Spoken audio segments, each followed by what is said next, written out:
There is no doubt that the so-called rebel forces attacking the government in Syria are creatures of the United States and of Israel. There's been congressional testimony in the United States openly that the United States had spent more than $500 million on the Syrian rebel forces. And that was some years ago. It's gone up since then. Israel has provided medical and other support facilities to them perfectly openly. The United States yesterday was attacking from the air forces coming from Iraq to try to help the government of Syria, while Israel was attacking the links between Syria and Lebanon, again with bombing from the air. And the forces facing the rebels, the Syrian Arab Army, the National Army of Syria, has been bombed relentlessly by Israel for more than a year. So there's no doubt whatsoever that the rebels are backed by the CIA and backed by Israel. And that's what's happening here. It's an attempt by the Americans and the Israelis, aided by the Turks, to overthrow the regime in Damascus in order to block assistance flowing through Syria to Lebanon. We created ISIS. I mean, ISIS is no less than the people up in Islamberg, no less than Gulen, is a CIA creation. John McCain, for heaven's sake, was over there with the ISIS officials.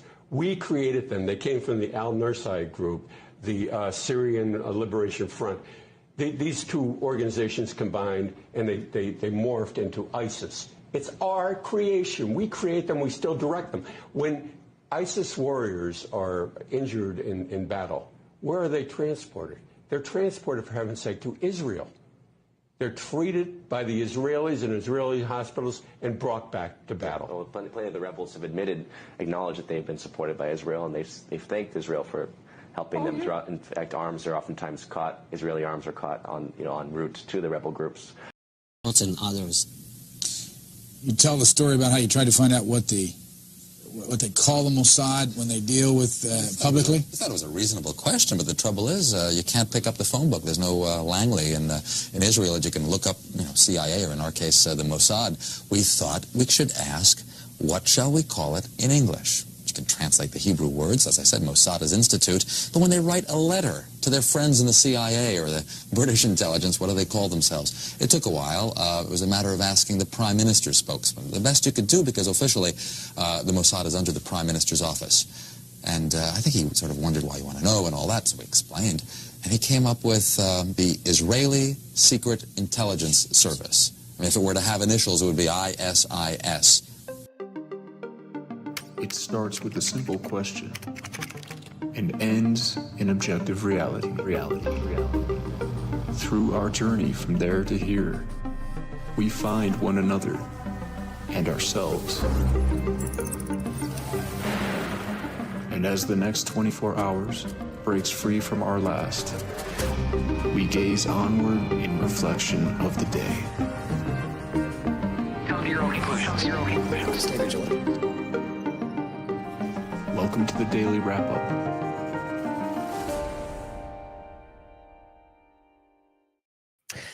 Thursday, November 6th, 2025. Thank you for joining me today. Definitely thought it was an important point to reiterate. The obvious, long outlined reality that the U.S. and Israel have been arming, funding, and in a large way created what is Al-Qaeda, ISIS, and the many different variations of terrorist organizations that they have used over the years to achieve their goals. And it doesn't mean every single element of every single part of these things are always completely under control, or if ever that was the case. The point is, though, you can't really deny that connection. And I'll go through this today as we get into the point, but I think that opening clip is important for many reasons, of the many different clips, and we could go on forever from there, many different examples. But of course, with the ISIS-linked attack that we're going to discuss again today that the FBI is investigating, 5 people apparently been arrested. And we'll go over why I think this still appears to be something that's being obviously manipulated. And there's, at this point in time, still, as of right now, no indictments. There's been criminal complaints that everyone seems to be framing as indictments, but it's not the same thing. And I'll go over why I think that's important. But just understanding what this is and how it's being used in regard to the Muslim issue that they're pointing to, because remember, this is Dearborn, Michigan. We're talking about Muslims that they picked up.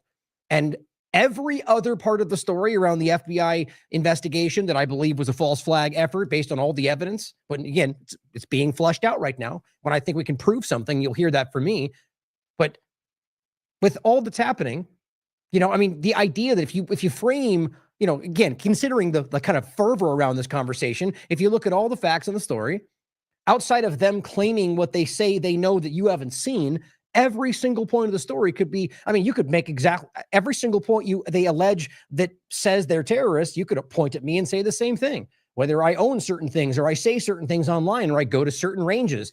Those things are meaningless, or rather your rights in this country. But if you put it all together and say they have, tactical vests and different magazines, and then because ISIS linked, it all seems like it's big, bad stuff, except every one of those things are legal. You're allowed to do those in this country. You're allowed to own a rifle. You're allowed to go to shooting range. It's interesting to think about how, if it does end up to be the case that a power structure like this could literally manufacture events like this for so long. How many times, if you want to watch the last show we did, I recommend we go through the reality of that, all the different many times they've faked events to stop them. And that's not a secret. But how they could do this, frame an entire, take somebody who in this point, hypothetically, would be an innocent person and just use them to be able to achieve that goal. It speaks to the nefarious nature of what I think government is at the end of the day. But that point, we're going to get to at the latter segment today. I'm going to talk about, to start, a couple of interesting points. One thing about censorship that I think is very important, overlapping with Israel and what's happening right now, and that overlapping with the Mamdani point.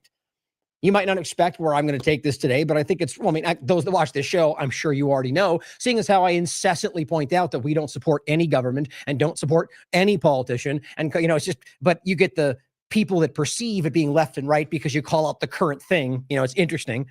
But it's not hard to recognize where this seems to go. I mean, realistically, just to open the point on this before we come back to it is, this is a person who wants to build the government, who wants to increase the size of the government and government involvement in your life. Why would anybody think I support that? Or anybody in a position that's calling out, like coming from a limited government perspective, and that even seems to be most conservatives right now. He calls himself a Republican. But I'm of the mind that all of these people are government, are in the interest of trying to control your life.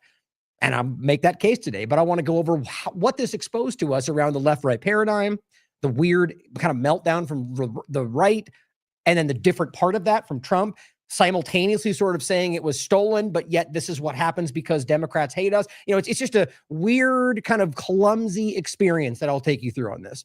But why I think it's very important, of course, you can't deny that this overlaps with Israel and the larger agenda and some foreign policy points to reiterate Venezuela, but then end with the FBI point. Now, to start in general, I wanted to make sure you guys heard today. Actually, no, I take it back. It's going to be tomorrow. I'm going to be putting out a panel that we're having today.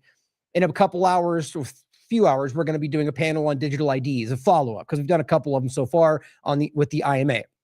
And it's going to be a pretty big one. Corbett's going to be there. I think about 6 or 7 of us, I think, so far, but it's up in the air. So it'll be a really important conversation about where it currently is and how, what we were discussing about it before, the importance of that one agenda, but that when that comes to pass, that the moment that digital ID in essence becomes everywhere and insurmountable. Like right now it's coming up, it's happening everywhere, but it's not officially everything. You cannot do it right now. When it becomes that, hopefully not, it is one of the most important points, if not the most important point for where this all comes together. And so we've talked about that a lot, but we're going to talk about it in the kind of through the lens of where it is right now and how close it is to becoming that, and some more kind of overarching kind of individual investigations from different parts of the IMA that I think are going to be presented, but it hasn't happened yet. So we'll be playing that tomorrow, most likely. So keep an eye out for that. But the digital ID part of this, it's interesting to see that both left and right, and just those aware of the whole lie, everyone seems to be aware of how concerning that is. Isn't that an interesting thing to think about? Left, right, anywhere you look right now, you ask anybody, everyone seems to be on guard about that. And there's parts of the right and parts of the left that don't care for varying reasons. but it's pretty easy to see the majority of people are a little bit uncomfortable about it. And that's the thing I keep showing everybody. That is the actual majority of people that are actually uncomfortable with I think it's most everything that's happening right now, but you can decide for yourself. Just take note of those moments when you can see through the crack, right? When you notice that the left-right paradigm just does not represent the majority of people anymore, if it ever did. But let's start today. And my point in shouting that out is to make sure you guys check it out for tomorrow. I don't know if we'll get a show done tomorrow. I basically, so you guys know, try to get a show done every day, organizing the tabs and so on, and these things that happen overall. But ultimately, that'll be the plan. But tomorrow, that'll be most likely coming out. I hope you guys can check it. And I guess I'll include one last thing on that there has been an update from Odyssey. I don't want to continue to put out the updates because it's been so long. And anything outside of something in your hands, I think people are just not even, they're waiting to see something. And I agree with that. And so Odyssey last point told us that the kind of portal system they're building for the IMA is close. They've had a few different issues they've had to update. They just gave us some images. I'll show you actually next time we decide once I feel like it's actually really close, but it does look really cool. And it's going to be something where you guys can engage with individual parts of the IMA, but also the IMA portal as like the IMA, everyone together kind of production. But it's going to be really neat because it's sort of a decentralized internet overlap, and it'll be somewhere where you guys can support the individuals. Because as I've said, as always, there's no monetary financial part of the IMA. We're all individuals. We're just collected because we believe in what we're doing, But on that note, more coming for IMA in general. So let's start with some censorship that I really wanted you to see. This one's really, really weird to me. Now, we've all been noticing the weirdness of Twitter. Some people don't care. They support it because their things get more prominent. But overall, I think it's all the algorithm. Even the Grok and Elon and right side, it's like, change that. It's too woke today. It's very weird how much everything's being kind of pushed back and forth on Twitter. This one, I'm not even sure how to explain this, whether this is a glitch, but it feels very easy. It makes sense not being so. You'll see what I mean when you watch it, how clearly this could make sense, where having somebody else's tweet being very contentious, sort of like accidentally come through another person's account. You could see how that mistake would move mountains in some cases. But this is Sam Parker pointing this out. Here's the clip, and I'll show you what Laura Loomer had to say about it, since she's the point in this clip. Check this shit out. So there's some kind of glitch going on where it's going to have this pro-Israel bullshit on people's post. And then when you click the post and you're like, oh, this guy doesn't normally support Israel. So for the podcast, it's Evan Kilgore. I'm not exactly sure. Tell me in the chat what his exact position. I know he's associated with Turning Point USA in some way, or he was. The point is that he's supposed to be on that side of the conversation. And his tweet is, it says, what people need to understand is that Tucker Carlson and his people like him are running an anti-Trump op. Then you click on the post and you see what he really says. So you click on the post and it goes to, nowhere in the Bible does it tell Christians to support the modern secular nation of Israel. That's interesting. And if you read the rest of the other post, it seems to be the opposite sentiment to a degree. But it's showing up as this bullshit on a lot of people's posts, and they're not saying this. It got to be some kind of hack. X is definitely being compromised. Okay. So the first part, I think, was from the person I'll show you. Included the link, which I appreciate, to who actually made that video. I don't know if this was also part of it or this was something Parker added. I'm not sure. But this is what makes it clear, is that this is the Loomer tweet, which is actually where it shows that, what people need to understand. Now, you could argue maybe they just copied it and posted it, right? But I went and looked for myself, and I wasn't able to find his version of that. Well, there it is. It's Laura Loomer's tweet. That's what got substituted for Evan Kilgore's tweet. Now, I do find that very weird. Again, of all things, you could argue that kind of does make sense in the world of glitches, right? Like, who knows if that's even possible functionally in the background. But even if it is a glitch, it's something that could be used later as an accident. It's just an interesting thing to think about. So even now, you could be looking at someone's content, and that could be somebody else's information that's accidentally coming through this person's platform. And it's like a deep fake version for, everything means nothing, nothing means everything kind of a world, right? Not the same as question everything, right? Because question everything is, you should always be going, could that be wrong? Could that be false? Yes, it always could. Do I have evidence of that? No. Okay, continue, right? This is about creating a world where there's like in a deep fake scenario, you could be trying to verify it and ultimately not even realize that it's a deep fake. And it's a different level of it. We should always be questioning things while considering all possibilities. This is about driving you to a place where you don't even try anymore because it's so impossible. I think that's kind of the engineered helplessness they're trying to always push. Here's what Laura said, which is funny. This is so fake. Dark mode to light mode. You followers also, your followers must all be dumb AF. And that is her. And he says, well, that's your tweet. I mean, here, and he links to the tweet. So I don't know if maybe she meant something else by that, but that's her tweet right there. Either way, that was just humorous. But the overarching point is the weirdness of that, right? That happening. Very odd. And my opinion, these kind of things are, the best kind of manipulations are not things that appear to be an over manipulation, right? They don't want you to know what's happening, right? On top of that, on the censorship points, Robert Inlakesh, YouTube, not new that YouTube's deleting stuff, but it's actually interesting that they suddenly started pushing really hard, right aligned with this interesting shift in all of the people controlling media around the world and all being pro-Israel, like a Larry Ellison and Barry Weiss kind of an overlap.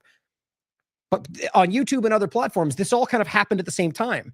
Now, they'd always been censoring around certain conversations, but this was an instant sort of like mass deleting of not propaganda. I mean, you could always call something you want propaganda, but we're talking about people like Robert Inlakesh who do very measured and sourced work, or people in Palestine, or people who are doing journalist work, or just people that are going, look at what Israel's doing today, and just completely deleting entire channels. They deleted all of his coverage, but specifically of Israel soldiers shooting civilians. Think about that. He's got tons of content, but they specifically went through and including children targeted on a live stream along with his entire account. No community guideline violated and 3 separate excuses given. Then Google deleted his email and won't even respond to appeals. Zachary Foster says, how it started, don't be evil, how it's going. The Intercept, YouTube quietly erased more than 700 videos documenting Israeli human rights violations, literally going after specifically the videos that prove that they are hurting people because they're choosing to. I mean, this is the wild nature of where we are. We're not going to get so much into the Israel part today. That will be the next thing I get into extensively. But, the evidence we have of what they're doing, the evidence of genocide, of starvation, all the genocide experts saying so, all the starvation experts, very, very clear. And yet everyone, you're a lying racist. And then on top of that, they go and do their best to censor the content you can proves the thing they say isn't happening. And we still go, no, you're a racist, or whatever the percentage, 0.01% of maniac lying people out there that are pretending this is the most obvious thing in the world. I mean, that's what I would feel, but who knows what percentage that might be. But the crazy reality is you either can choose to look and see what's happening, or you can pretend it's not there. That's where I think the world is right now. And I think that's obvious to see. That's not the majority. Warfare analysis says it's not only YouTube removing documented crimes, it is a lot other than just even these 2 platforms. It happened kind of in a mass sweep, which we know happens, right? We remember the first purge, and it always kind of happens as a coordinated effort. But he said Twitter is doing it too. This is actually really wild. You'll see some of this happening right now. And I'll just jump to this first. This is what he's seeing in other parts of the world, where it says, due to local laws, we're temporarily restricting it. Yeah, that's Elon Musk bowing to censorship. Now, you could argue that that's just how business works. Maybe you're right. My point is, then fine, at least acknowledge that's not absolute free speech. That's not what it looks like. Absolute does not mean except when this happens, right? That's just stupid. But this tweet or this thread, which you'll see there's a lot of this happening on the platform right now. You'll find things like this. Look, all these see all these tweets that aren't there. Now check this out. It's not before you'd think before, like I talked about, like it's being kind of suppressed, or it maybe just deleted it, right? But you click the link. Oh, so it was doing something different from me earlier. That's interesting. Hold on, let me do this. Okay, yeah. So see, it's weird. You click it now, and it shows you. Oh, and there it did it right there. See, the CO2 just did 2 different things. How interesting is that? So instead of going to a place where it says deleted, like you just saw for a second there, weirdly enough, it takes you back to the page where it's not there. Don't you find that? You'll see that now it went there, but it says this doesn't exist. God, that was so weird. I don't know why it's doing that sometimes and sometimes not. The point was, as you just saw, for a second there, rewind the page, you saw it, you click it, and it takes you to that. Anyway, the point is it's gone. That's the first point. The content of all these videos are videos of things that you can prove, or because that's the thread. Sorry, I should have read at the beginning. proof of the 40 beheaded babies. Since the Western media failed to provide evidence of the 40 beheaded babies, all the evidence you need in this thread are babies from the Israeli bombing, right? So the point is, they're trying to get your attention, so people jump in going, oh, I'm going to prove that Israel's right. And it's a long thread proving, rather just showing all the children that Israel's bombings have beheaded. But the videos are all gone. Now, like you just saw, I guess sometimes it goes to the gone, but in my experience, most times I've clicked these, it goes to the tweet again. So it makes it feel like it's either a glitch or something like that. Just long story short, they're deleting tons of content across this platform right now. Tons of content. Is that free speech absolutism? I don't think so. I don't think we even need to pretend otherwise. It's so weird how things, in my experience on this platform, that's the norm. That one day I click something, it does one thing, the next time it's something else. At least that's my experience. How weird is that? You guys saw it, rewind it. It happened right when we were live. Now, past the censorship, but just think about how that's happening with all that we're about to get into and all the other things we talk about. I mean, this is how it works today. This is a controlled element of conversation. They want you to be corralled. Even when you think you're expressing freely, you're being corralled and manipulated and advertised and far more than that. And we understand how far this has been going. But on Israel and the overlap to that, because Israel plays an obvious it's related to Mamdani no matter what. I mean, that's just because it's obvious and because that's been a stated part of the conversation. And almost every point of contention around him relates to something that Israel in particular has centered in their agenda. So Kenneth Roth points out in a larger point that connects back to the protests on the campuses, and it does relate to exactly what we're seeing right now with this artificial astroturfing and gaslighting all over this platform. Kenneth Roth, citing The Guardian, surge in anti-Semitism investigations at U.S. Universities. Read the whole headline. We've already actually read more than one article like this, by the way. This is as of November 5th. Surge in anti-Semitism investigations at U.S. universities after October 7th attacks, data shows.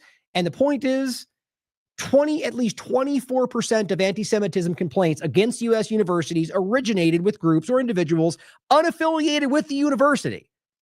Pro-Israel organizations were behind 78%. So 24%, or at least 24% of them, originated from people who weren't even affiliated, and 78% came from groups that aren't necessarily part of the college. Just pro-Israel groups are getting involved.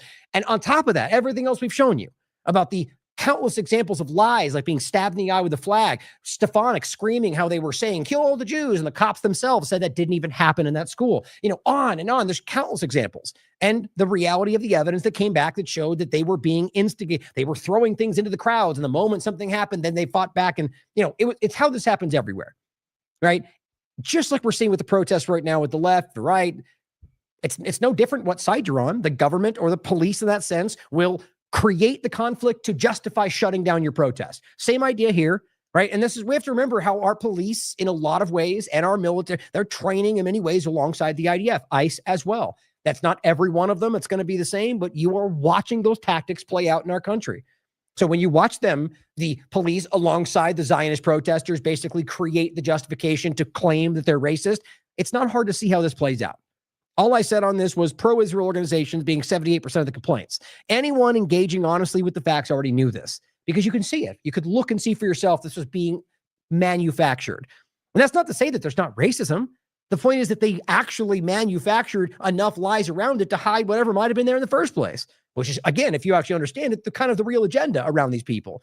The same type of blind adherence to false narratives is what we already currently see in the U.S. mainstream partisan discussion. I feel it's the same influence, right? So right now within the left-right divide, you're seeing the same kind of like blind adherence to what the narrative is versus what the facts show. And I genuinely think that's at least in part because of what Israel's doing here, but it's been going on a long time. Here is Mark Levin. Now, you might have seen this on AM Wake Up With Us. I think I might have played it before, but this is one, the clip we played before from him as well in this same setting at the coalition. What is it? The Republican Jewish Coalition. He said, you think you're going to change the world with your little podcast and your radio show? Not as long as I'm here. You have to come through us, right? So basically just enshrining what we know, that the elitists like this want the status quo. which is what they never pretend we all want. They always pretend like we're going to change the world, except they're coming out of the shadows. They are slinking, or rather slithering out of the shadows, and basically showing you we're not going to let you do anything because we like the way this is. We like the genocide. We like the endless war state. We like that everyone suffers except the 1%. We like that. That's what they're telling you. This one is showing you that it is the woke right, like what the real meaning of it, not the way everyone misrepresents it. The same exact thing was happening on the left. Cancel culture, woke identity, or rather identity politics. Same thing, depending on what category, what wedge issue. It's the same concept, the left being more broad, the right being seemingly focused around anti-Semitism, and some overlapping, with there's plenty of points you could fold into it, but the point comes down to censorship. Canceling people, deplatforming people, right? Well, here's an example of Mark Levin from Fox News using both of those terms exactly. Would you imagine before I even play this that the Republicans would be like, cancel people, deplatform them? Well, you should know that is what's happening. They just don't like to say it. Well, here's Mark Levin showing you that they are exactly the same thing. Hitler admirers, Stalin admirers, Jew haters, American haters, Churchill haters. Right there. I mean, so just understand, as always, you're allowed to hate whatever you want. The idea that they claim that you're not, and this is not just from him, because you understand he's an average person, or rather a random citizen. Not even that, really, but he's not in the government. But the point is that the government, Trump administration, as well as the other side when they're in power, tell you can't think that. You can't say those mean words. Biden, right? Biden says, Trump says, you can't hate America. Well, yeah, you can, guys. I guess you forgot how to, over here you're screaming about free speech and ideological freedom, and then you go, but you can't hate America. Well, guess what? You're an idiot because you just said the opposite. You're allowed to think and hate and feel what you want. When you break the law, well, that's where things change. And that's the same conversation for literally everything we're dealing with today. Well, we'll get into Mamdani. As much as I think, like all the rest of them, he's not on your side. The reality is that they're trying to create an idea where he can't think those things. He can't believe in that thing. That means he's a bad guy. Well, then you're saying we don't have freedom in this country. You got to pick one. You can't keep pretending like it's one or the other. This is where we are. So what he's doing is saying, you can't hate America, right? Are Churchill haters? What?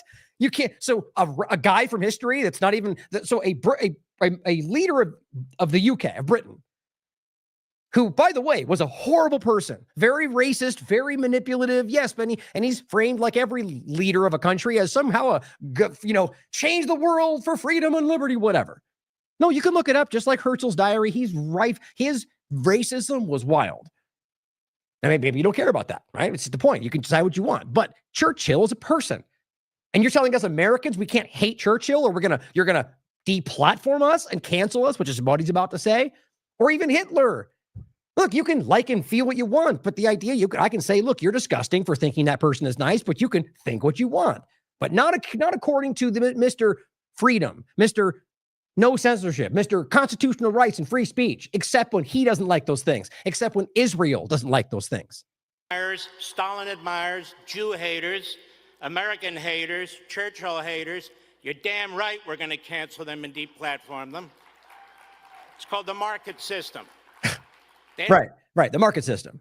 Right. So when they manipulate things to get what they want, that's just how the market works, right? We were just talking about this on AM Wake Up about, I think it was, Candace Owens saying that, that the market's always right. Or really somebody told her once the market's always right kind of thing. Well, no, when you have corruption, so when they cheat things into reality, I guess that's just the way it works. That's ridiculous to me. But what he's saying here is obvious. Right. And let's not forget that the Zionist organization aligned itself with Nazi Germany, aligned itself with Stalin, tried to anyway, before and during the final solution. So what he's doing is right there saying you can't hate the thing, you can't, or supporters with Stalin, but that's there are examples on both sides of this. You have Zionists who say things that almost glowingly about Nazism and almost glowingly about what Hitler said. You have examples of Zionists literally saying that Hitler should have taken you out, to other people who are Orthodox Jews. I play these clips for you. But see, that makes no sense to people who can't imagine that world because they only look through the lens of what the media tells them is real. You can watch these things for yourself. American haters, Churchill haters. You're damn right we're going to cancel them and deplatform them. It's called the market system. They don't have a lifetime job like a bureaucrat who we're going to protect. And if they're your friend... To protect? Oh, okay. So in case you forgot, this so-called journalist believes it's his job to protect the bureaucrats. See, he's an insider elitist oligarch. That's the real, the media thing is just the way he presents himself. He is on the inside. At least that's how he sees himself at this position. Because if you're going to be protecting them and going after us, that's not a journalist. You're not speaking truth to power. You're literally protecting power and pushing back people calling it out. You're a fraud, man. You're an absolute fraud. But he knows that. At the core, he obviously knows that. He just wants, it's like all the rest of them. They need to present it to the people, the lowest common denominator. Probably most of the people, well, I'm not sure how you would frame it, whether people in these groups, either way, fraud. There's something wrong with you. No Hitler admirer, Holocaust denier, platformer should be anybody's friend. Oh, yeah. So now most of this was barely concealed going after Tucker.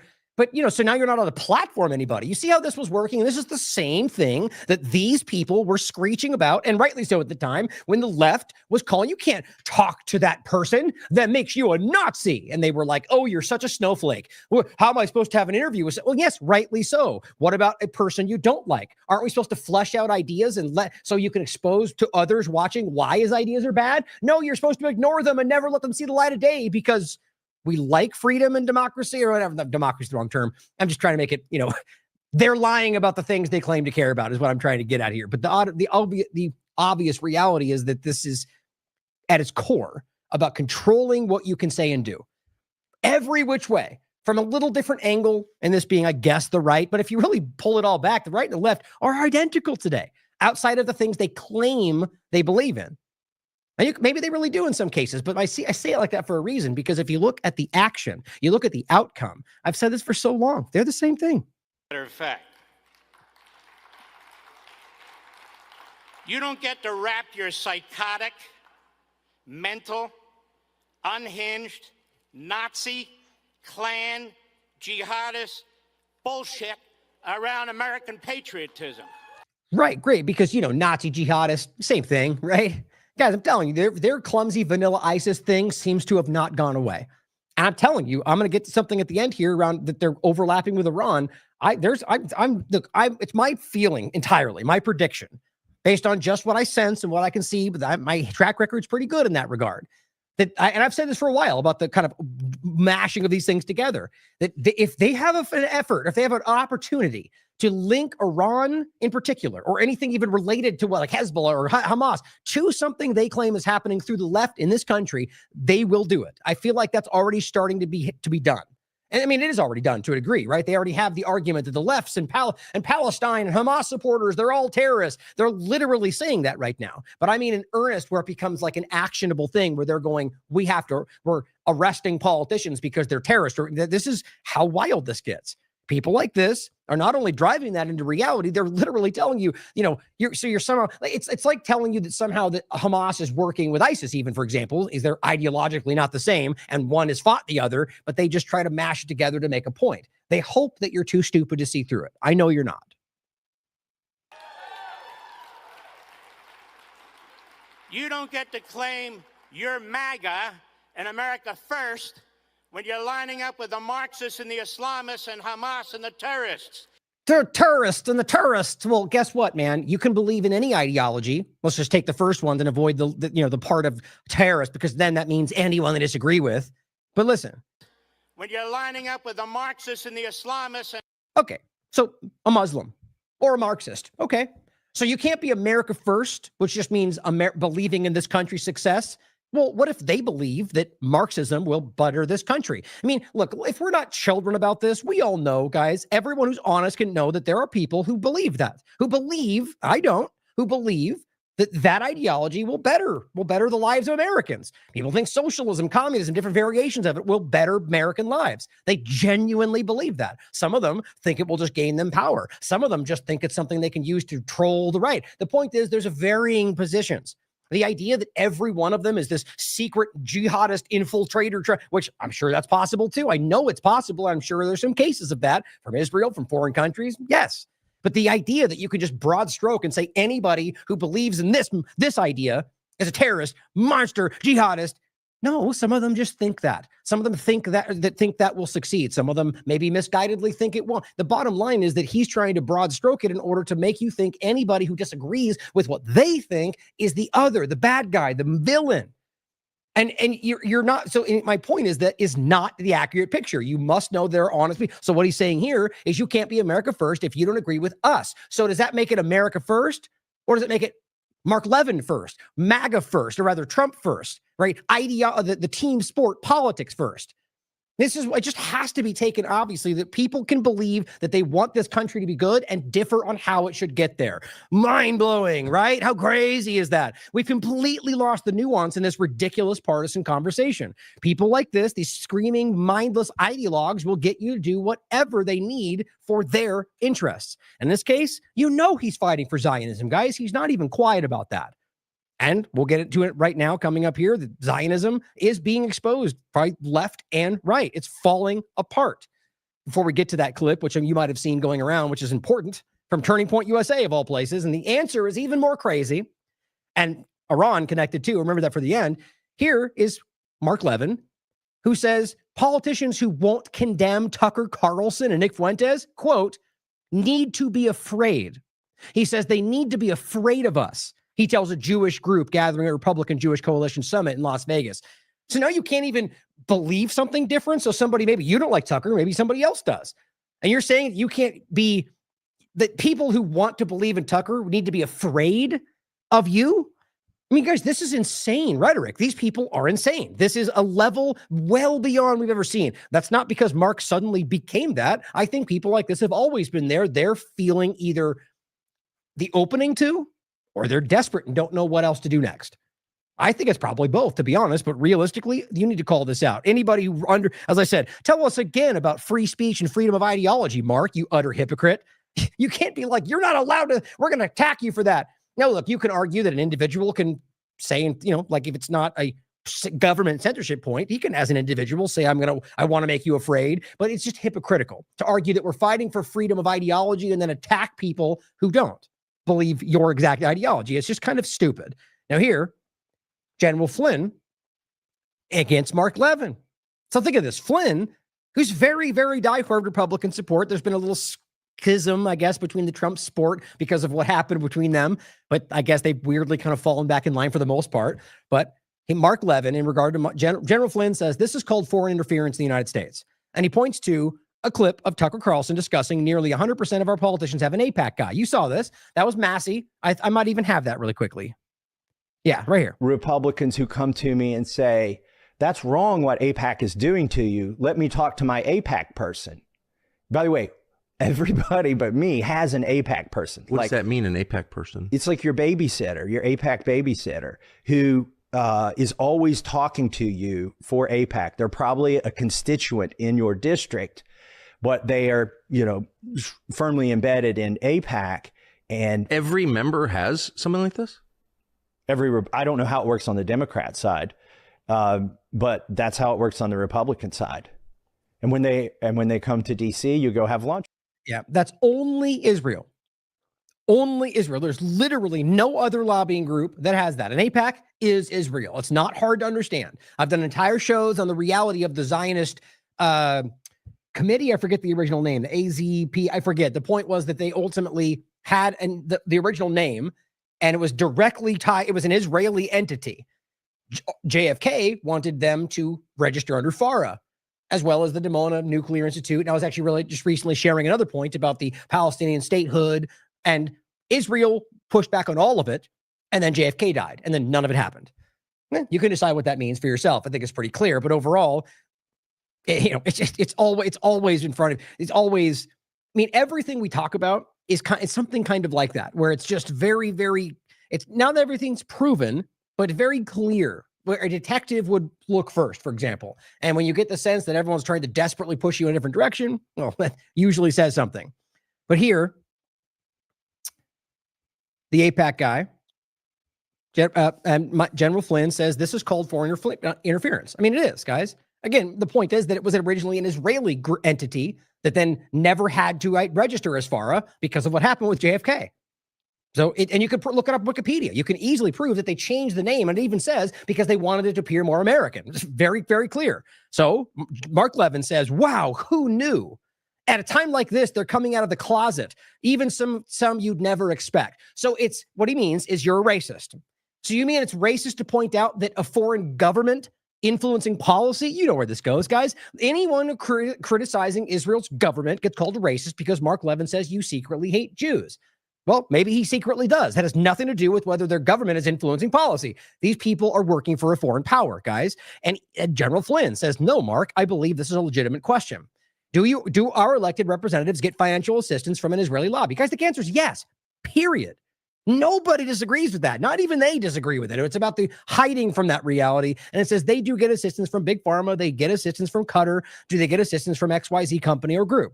We need to know who our elected representatives are influenced by when we are making decisions about whether or not we should vote for them. I believe these are legitimate questions. Of course they are. The fact that he even has to calmly walk this through is because these people are lunatics, in my opinion, and he knows what he's going to do.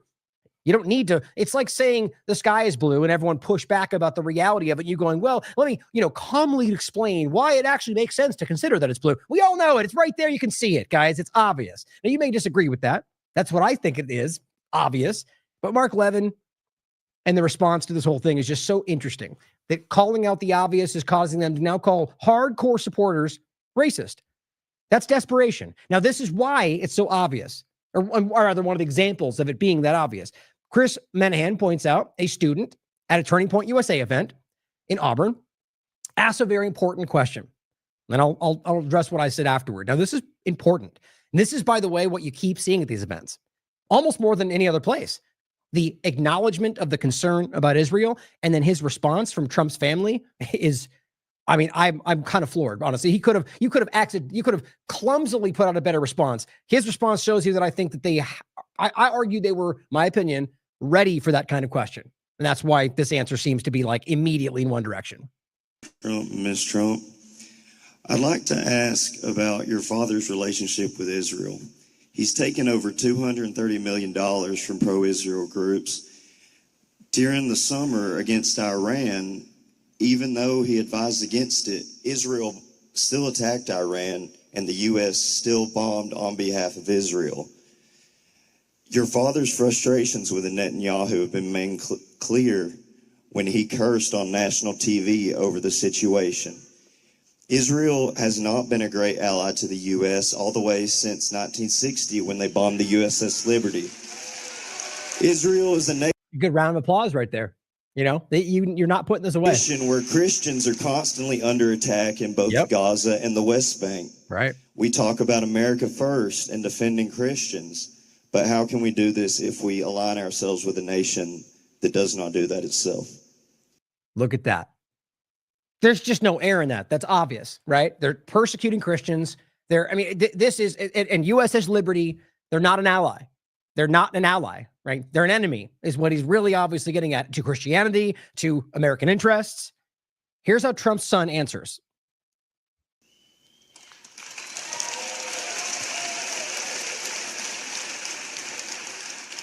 There's no question my father's had frustration. In fact, I think he's had frustration throughout the whole conflict with both sides. At the same time, make no... Oh, talking about both sidesing the issue, right? He didn't ask about that. He was, both sides, Hamas too, because he knows, in my opinion, that Israel will not be happy with them going, yes, he had issues with Israel. So you got to be like, no, it was with the whole general thing. Anyway. No mistake. You have a nation that is chanting death to America every single day on the streets of Tehran.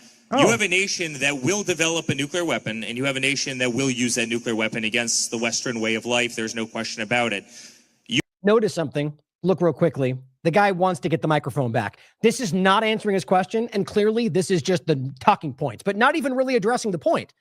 Because see, what he said was about bombing Iran. That was the only connection to it. That had nothing to do with whether Israel his response has nothing to do with whether Israel's influencing the United States. What he's saying is that Iran, bad guy. Iran wants to kill America. Iran, nuclear bomb. By the way, all of which so far have been either complete misrepresentations or outright lies. As always, the idea that you can easily prove, even acknowledged by the U.S. government, is that the majority of Iranians love America and the United States. They don't love our government, you see, because they're not there. This is what is happening in the world today. People are very obviously aware that it's the government that's the problem. And even the government says that. When they say very clearly, when they address the translation, they're saying death to America. And the translation, what they're saying is death to the American imperialist government control. They'll say that. You ask them, I've had many interviews with people who travel through Iran, completely people that are pro either side, and very clearly come back showing you the opposite of what they frame, and opposite about some restrictive, complete Muslim controlled territory. It's not the case, not even with the hijab. Yes, they've got laws. It's not really enforced everywhere. Lies everywhere you go, guys. Highly technologically advanced in Iran. They're not what or in any of these places, by the way. Same with Palestine. They are trying to create an image of the other. What he's doing right now is going Iran, bad guy, Iran, bad guy. Now, look, I was going to show you is look at the guy just quickly reaching for the microphone. I think this is telling. Weapon against the Western way of life. There's no question about it. You have a nation that will use proxies around the world, whether it's Yemen, whether it's a lot of other ones. Nope, not proxies. You can prove this, by the way. In fact, you could far more prove the groups they're pointing to. All of them are being funded and trained and worked with by the U.S. and Israel. That's the reality of this. That's one of the main points of today as we go to the FBI point, that the ISIS, Al-Qaeda, the groups they're literally saying are proxies of the bad guys they're pointing to are their groups that they've worked with and funded. It's so insane where we are. To inflict serious harm on this nation, and they don't hide it. They don't hide it. In fact, it's really interesting. About a year ago, maybe a little over a year ago, they put out the Ayatollah in Iran. Okay, just so you're clear, we're now way into Iran. Iran and bad Iran, things are on bad. Okay, does that answer the question? No, not even close. And put out an emoji, a little short video clip of a drone hovering over my father's head as he played golf. This was literally posted on the Ayatollah's, Twitter page. Yeah, which is I argue crazy, right? But how is that any different than every single thing you see from the ridiculous PR marketing team that is Trump's administration right now? Every day they do stuff like that. Every day they post videos. And I mean, like, way worse than that. Videos, even about Americans dumping excrement on people protesting from a jet, or showing images of Palestine being completely occupied and destroyed. Like, these are or images of them doing terrible things to people. Guys, this has been shared and publicized. It's just, as always, especially with this broken team sport politics child's game they play, that it's always okay when they do it, bad when the other side does it. And they all do the same thing. They all want to censor the other side and gripe when the other side does it. It's just pathetic. And they know that, though. So what he's doing right now is going, Iran did a thing that had a video with a drone above Trump. Well, yes, we all know what that's supposed to insinuate. Is it a crime? No. But see, what he's doing is look at what they did, the same thing we do. Therefore, they're the worst country in the world we have to destroy. Following my father around a golf course with a crosshair right on top of him, as if they wanted to assassinate him and as if they wanted to hurt him. Like how they literally assassinated Soleimani with no justification under the guise of a peace deal on a foreign territory they occupy in an airport that's international.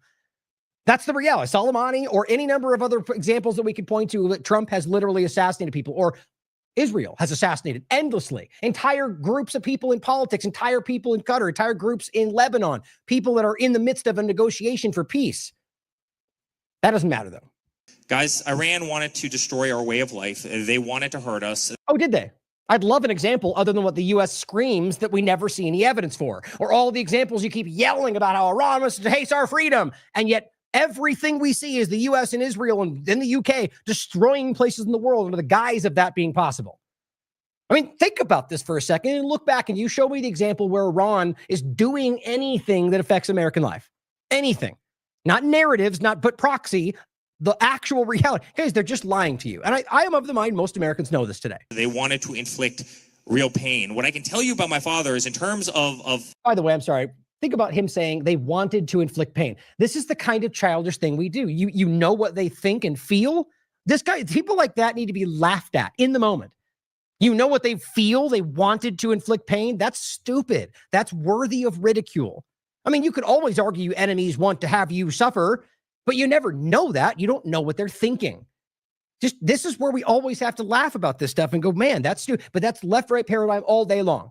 Everything they say is hyperbolic, emotional, and completely broad and undefined. It used to at least be attempted to be somehow rooted, not today.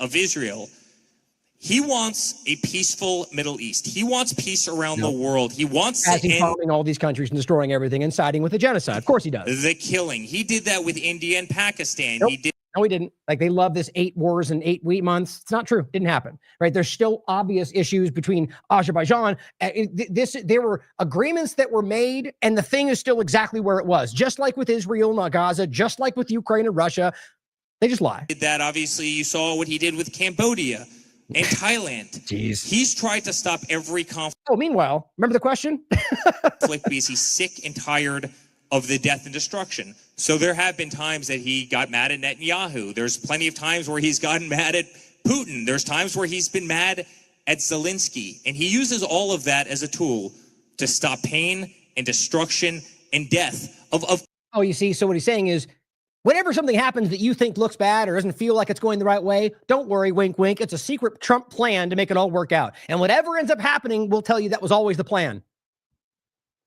people that are our age, your age in most cases, who have become political pawns and who have been marched into literally trenches and killed by the millions. And that's what my father wants to see end. Yeah, in Ukraine, apparently. Now we're on Ukraine somehow. Right this second. And that's why he's worked so hard for peace around the world. In fact, Donald Trump is the only president in United States history that's never brought America to war. And I hope he keeps following in that. Guys, I mean, how can you even say this is the game of playing like we never declare? So if you never allow Congress to declare war while claiming that you have the power to go to war, then you can always ever say we never actually went to war because Congress never declared it. But you say you have the right to do it. So if you're arguing that you have a right to do it and you didn't have to get Congress to do it, then that by logic, de facto means that you did start a war. But who cares about the facts or basic logic? Of course he's at war, bombing Somalia more than any country in history in the last year. All right, not history, excuse me, in a U.S. Administration in a year, more than ever. It's insane. He broke a record. Or in regard to occupation that continues everywhere else, or the bombing of, what was the other one? I was just going to say, just slipped my mind. But you know, the reality of Israel and Palestine, right? The ongoing support, that is an ongoing U.S. war. There's no denying that. The idea that you can ever claim that he hasn't started, it's the same lie they put forward the first time. Now, and watch as we see more, unfortunately, in the next so many years. Only president in United States history that's never brought America to war. And I hope he keeps following in that crusade. I mean, you realize he went to Syria, right? I mean, like you could always, when he starts it, like continuing to redeploy the guy, you know, what about the war on ISIS, the war on drugs, the war, this is stupid. But realize that none of that addressed the question at all. Not even close. Now, I think. In response to the nukes from Iran, Israel has nuclear weapons and is not a part of the IAEA, unlike Iran. Look at that. And now, in case you don't know that, he's talking about the International Atomic Energy Agency, and the point is that Iran very much works with them, and verifiably, even according to the U.S. State Department, right now, does not have nuclear weapons. Israel does, and everyone knows it, and they refuse to work with them. it's just sad to see because I've never seen the American president get treated the way he does by the Israeli government. Mm-hmm. Here's what I'll add.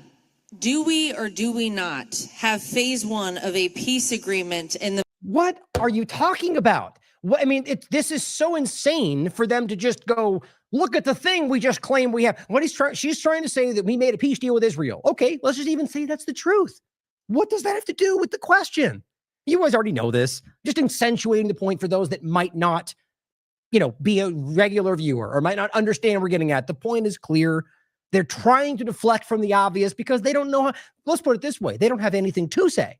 There's nothing you can say because that's what's happening. And their job is to push into but look at the great thing Trump did over here and then lie about that too, because he didn't do that thing. Middle East right now. Here's what I'll add. Do we or do we not have phase one of a peace agreement in the Middle East right now? Wait, did she say? Peace agreement in the Middle East right now. So phase one. I mean, and don't forget, Israel violated it, hundreds of times just in the first couple of weeks, right? It continues to do so now, has executed people, put the yellow line, won't let them go home, stop food. I mean, it's just over and over and over, which we'll go into the next show. The bodies that were returned were decomposed beyond recognition, means they didn't keep them in refrigerated areas, meaning they stole, and on top of that, they stole all the organs that came back yet again. But peace, though, as they're still being bombed and still suffering and still being tortured, but peace, though. Nothing is ever going to be perfect, but I'll tell you what, this president works with what he has. He believes in peace through strength. And whether we're talking about in the Middle East, whether we're talking... Still the same response, by the way, to the obvious question. ...about a 40-year war like Armenia and Azerbaijan, as... Which is not over. The idea that you argue these things are over is the stupidest comment in the room. Eric just pointed out a 5-day war in Thailand and Cambodia. This is a president of peace. And sometimes you have to be slightly unconventional with how you get there. Yeah, the Constitution, pshaw, who cares about those little things? Just brush it all aside and just pretend everything's great, right? Who cares about the foundational elements of what we believe allow this country to exist the way it is? Just put it aside. I mean, that's what they're doing. It's not going to be perfect. You know, maybe we'll make a couple mistakes, like Elon said in the beginning, major manipulations that we're like, maybe we'll make a mistake. They're hoping you give them the benefit of the doubt, that you should never, not even once, ever give a politician the benefit of the doubt. I want you to really think about that for a second. Never. You should always assume the worst and always, though, wait to verify things and expect proof. If they don't, I would assume the worst. They're probably lying to you because in history they have. Don't assume that's the case. But my point is, I mean, I guess that's contradictory. My point is assume the worst in the sense of likely. Not that you know for sure, right? But saying that in the common saying of it seems contradictory when you say it in the second part. But the point is always, if you always look at a politician and say he's most likely deceiving me, he's most likely himself being deceived and doesn't know it. One, historically, you're most likely going to be correct. And two, you're not going to giving the benefit of the doubt to somebody who is in a position of power that benefits from the outcome is going to eventually abuse that. I mean, history is rife with examples.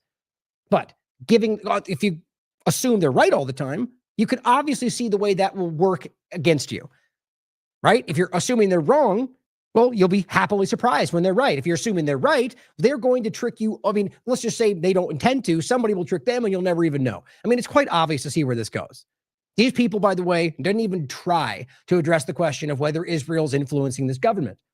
You know what they're doing. It's very clear what's happening. And it is one of the most obvious parts of this conversation that they are influencing, I think, everything in this country. There is no propagandizing away this growing Israel awareness, guys. It's not going away. The world now finally understands the dark truth about Israel and Zionism. And the U.S. government, all of it, is very worried about that, about what that is revealing about their long history of selling out to it. Now, in regard to Mamdani, a couple points here I want to go over, and then I want to get into the actual claims and so on. This is just funny to me. This is, I just wrote the dumbest people in the room are the most influential in the mainstream conversation today. And I really mean that. I mean, it's pretty obvious to see the people that are with the most shallow, partisan, blind takes are the ones that get the most reach on this platform. And I said, talk about two-party illusion, talk about clown world. Here's Cat Turd. Trump's on fire this morning. And it says, any Jewish person that votes for Zohran Mamdani, a proven self-professed Jew hater, is a stupid person.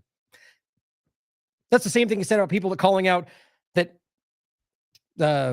burning the flag, being prosecuted is unconstitutional, pointing out doing things that suppress people online are unconstitutional, and he called them both stupid and, well, it was stupid and something else, stupid people. Meaning that, you know, you're right, and he calls you stupid because you see that he's wrong. In this case, he's calling Mamdani a proven Jew hater. And this appears to be obviously not true based on who knows what he thinks and feels internally, but what he's doing is saying because he supports Palestine, calls out Israel, that's the reality. Could be, but this is always the game they play. Now, I'm going to get into the reality of why I don't think anybody should trust any politician, and especially this person in regard to where this seems to be going. But I want to point this out first. Now, as always, from COVID, what we try to do is argue from within the narrative, right? And what I mean by that is showing, okay, here's something they're saying that I believe is a lie. Then a week later, here's a new thing they say that I believe is a lie. But this new lie contradicts that lie they told a moment ago or a week ago. So I think there's an importance in showing you that, right? So this new lie, even though they're both lies, is proving they were lying before because it can't both be possible. So like with COVID, that's what we kind of do, arguing from within their claims and then showing their new claim proved that first one was wrong anyway, right? That's important. So what I'm saying in this is to think about it from like, okay, let's say he is the person they're claiming he is. Or let's say he does secretly infiltrate for Muslims, like thinking through these, then making points about how even that is being shown to be false because of what they're saying.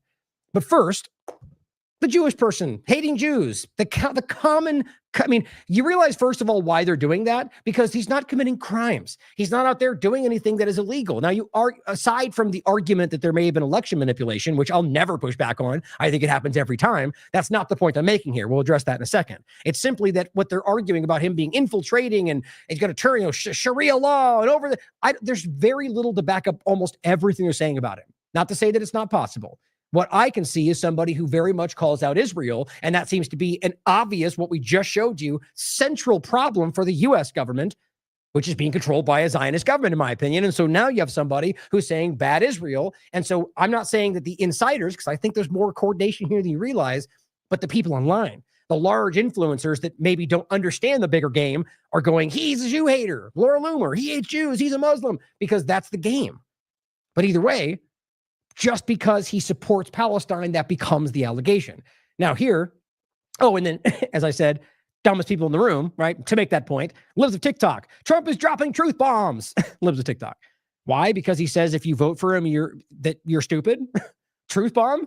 the new media. Very intelligent people. But here's the point. I don't think I played this on the show, but I talked about it. I pointed to it. Ian Carroll says, this is insane. It really is. If you remember this was when they were running and what they all had to say about Israel. And it was so forced and so abrasive. I don't know how you can misunderstand this. Well, so watch this. And in regard to the Israel point, and keep in mind that I'm not, in no way am I saying this is the guy we should support. I think all of them are not on your side. First foreign visit by a mayor of New York is always considered significant. Where would you go first? Left to right, Ms. Adams. First visit, I would visit the Holy Land. Mr. Cuomo? Holy Land. Given the hostility and the anti-Semitism that has been shown in New York, I would go to Israel. The mayor of New York. Why in the world you would go anywhere? You think about that for a second. Why would you fly to a foreign country? You're not in the federal government. How does that make sense at all? Mr. Tilson, where would you go? Yeah, I'd make my 4th trip to Israel, followed by my 5th trip to Ukraine, two of our greatest allies fighting on the front lines of the global war on terror. Mr. Mamdani. I would stay in New York City. My plans are to address New Yorkers across the 5 boroughs and focus on that. Mr. Mamdani, can I just jump in? Would you visit Israel as mayor? I will be doing, as the mayor, I'll be standing up for Jewish New Yorkers, and I'll be meeting them wherever they are across the 5 boroughs, whether that's in their synagogues and temples or at their homes or at the subway platform, because ultimately we need to focus on delivering on their concerns. And just yes or no. Really quickly. So just to the he hates Jews point, I mean, you're not going to find, as far as I've seen, you're not going to find anything out there that's even close to evidence of that outside of he supports Palestine, therefore he hates Jews. This is the best you're going to get from that as far as I can tell. So right there, he's simply going, I work with the Jewish community. And, so it doesn't seem to be the case. Of course, he could be lying. But this is so wild to me. So ask directly, would you go to Israel? No, I'm going to focus on New York. Obviously a valid point, right? Here's how she forces this in. There's more going on here. I mean, we all know what this comes from. Their synagogues and temples or at their homes or at the subway platform, because ultimately we need to focus on delivering on their concerns. And just yes or no, do you believe in a Jewish state of Israel? What is that? Where would that even come from? Why would that be a point of any kind? Why would a question about a foreign state being able to exist, whatever the context, have any bearing on whether you're the mayor of New York? Think about that. Obviously, you know why, guys, because this is Israel having its say, its influence over even local. I mean, the point is AIPAC and the rest. I mean, they've lost a lot of ability because of how they're overextended and everything that's happening today. But before October 7th, I mean, they were extending as far as they could, even into local everything, sheriffs. I mean, you can see how this has gone as far as it can. And so the fact that they're pushing that, it just shows you the game, in my opinion. Yes or no, do you believe in a Jewish state of Israel? I believe Israel has the right to exist. It gets worse. Not as a Jewish state? As a state with equal rights. Wow. He won't say it has a right to exist as a Jewish state. Be very clear. His answer. All of the rest of them jump on him for that because they're trying to win. And they know if they gush over Israel more than anybody, so he says a state with equal rights. I mean, this is like Black Lives Matter. No, all lives matter. Do you believe Black Lives Matter? I just said all lives matter. It's like, this is the stupidest thing. And this, ladies and gentlemen, is exactly what the right's doing now, whereas it was what the left did before. They're the same thing. In principle, in action, this is the same ideas. All right. They're trying to turn, like, so remember, the left, if you forgot, was trying to say that you're not allowed to say all lives matter because that somehow means you don't think Black Lives Matter. It's just the stupidest part of the conversation. Now you see the same thing happening in reverse. Or I get not in reverse, but just, the same kind of idea. Wouldn't a state with all free rights for everybody, wouldn't that be what you're talking about? No, that's not what they even want, you understand? They're supporting a state for only Jews. I'll show you that again from Netanyahu stating explicitly, no, it's the state for the Jews alone. And then on top of that, if you're an Ethiopian Jew or even slightly not the norm, you're cast aside like you are not part of it. Or an Orthodox Jew who doesn't believe in Zionism. You're beat up every day. So it's about Zionism, if you care to understand. Was no, he won't visit Israel. I said that. That's what he was trying to say. No. Unlike you, I answer questions very directly. All right. My goal would be to take my first trip to Israel. My wife's life work in this area means a lot to our family, and it could coincide with my young son Miles' bar mitzvah, if you'd like to have his bar mitzvah. Okay, but there's just no misunderstanding any of that, guys. Now, you can make that about Jewish people alone if you want to. It's not the reality. The truth is very clear. This government has overwhelming influence to the point to where you have moderators forcing the acknowledgement of a Jewish state, despite that having no bearing on the point that you're running for or the question itself. You just said, yes, it's state for everybody. That's not enough. You have to make it specifically about Jews alone, even though that wasn't even the question. But you have to, because we know what you're really doing, wink, wink. It's like, it's so alarming to see how far this goes. So here is the clip from Trump. To remember, right? So the whole thing from Mark Levin, the Jew haters, okay. Well, as I've said every time, the way when they're saying that, in most cases, they're talking about people they think, wink, wink, mean that when they say free Palestine. That's not the reality. There's an overlap, but first of all, they could never know that for sure. Secondarily, in my experience, most everybody saying that is fighting for equal rights, for a two-state solution, not for one side, obviously, two-state solution for both sides. That's the reality. Israel's the one that doesn't want that. That's been clear the entire time if you're paying attention. But so my point is that that's usually how they're framing that. But even if you are somebody who just irrationally hates Jewish people, I think that's gross, and you have a right to think what you want. You can say and think what you want, guys. That's what we pretend is this case. So when he's saying that, you can argue he's pointing at Palestine supporters, but either way, he's saying we're going to remove people from this country who have ideas we disagree with. I do this every time, and there's no misunderstanding this, guys. You have to understand this is an absolute core value contradiction of first principles. Just like even discussing deporting American citizens or ICE and the martial law rollout. I mean, every day we see more violations of our rights. We will remove the jihadist sympathizers and Jew haters. We're going to remove the Jew haters who do nothing to help our country. They only want to destroy our country. So here is a long thread of this is before he was selected, of his campaign trail with all Israel flags next to American flags every time, because that's normal. And the money he got from Miri Madelson and all different times he told you he would work for their interest, Israeli interest over American interest. And now we're watching that take place and people still ignore it. But keeping this in mind, let's talk about the actual overlap to Mamdani and the election. Now, you know my opinion about this. I don't believe that's not absolute in every possible facet, but I'm of the mind, and it could be, I'm of the mind that our votes do not translate to the outcome. There's a reason that I say it that way. Because you can argue that there's different parts of it that's not complete, or even, who knows. But at the end of the day, whether it's all or no, some or whatever it is, that at the outcome, it does not translate to what you all did is what happens. And I think we can prove that. And that's what happens every time is the other side goes, they cheated, or this happened, or voting machine. I agree with all of it. Not that you could assume it happens every time, everywhere, but that we know it happens almost every time to some degree.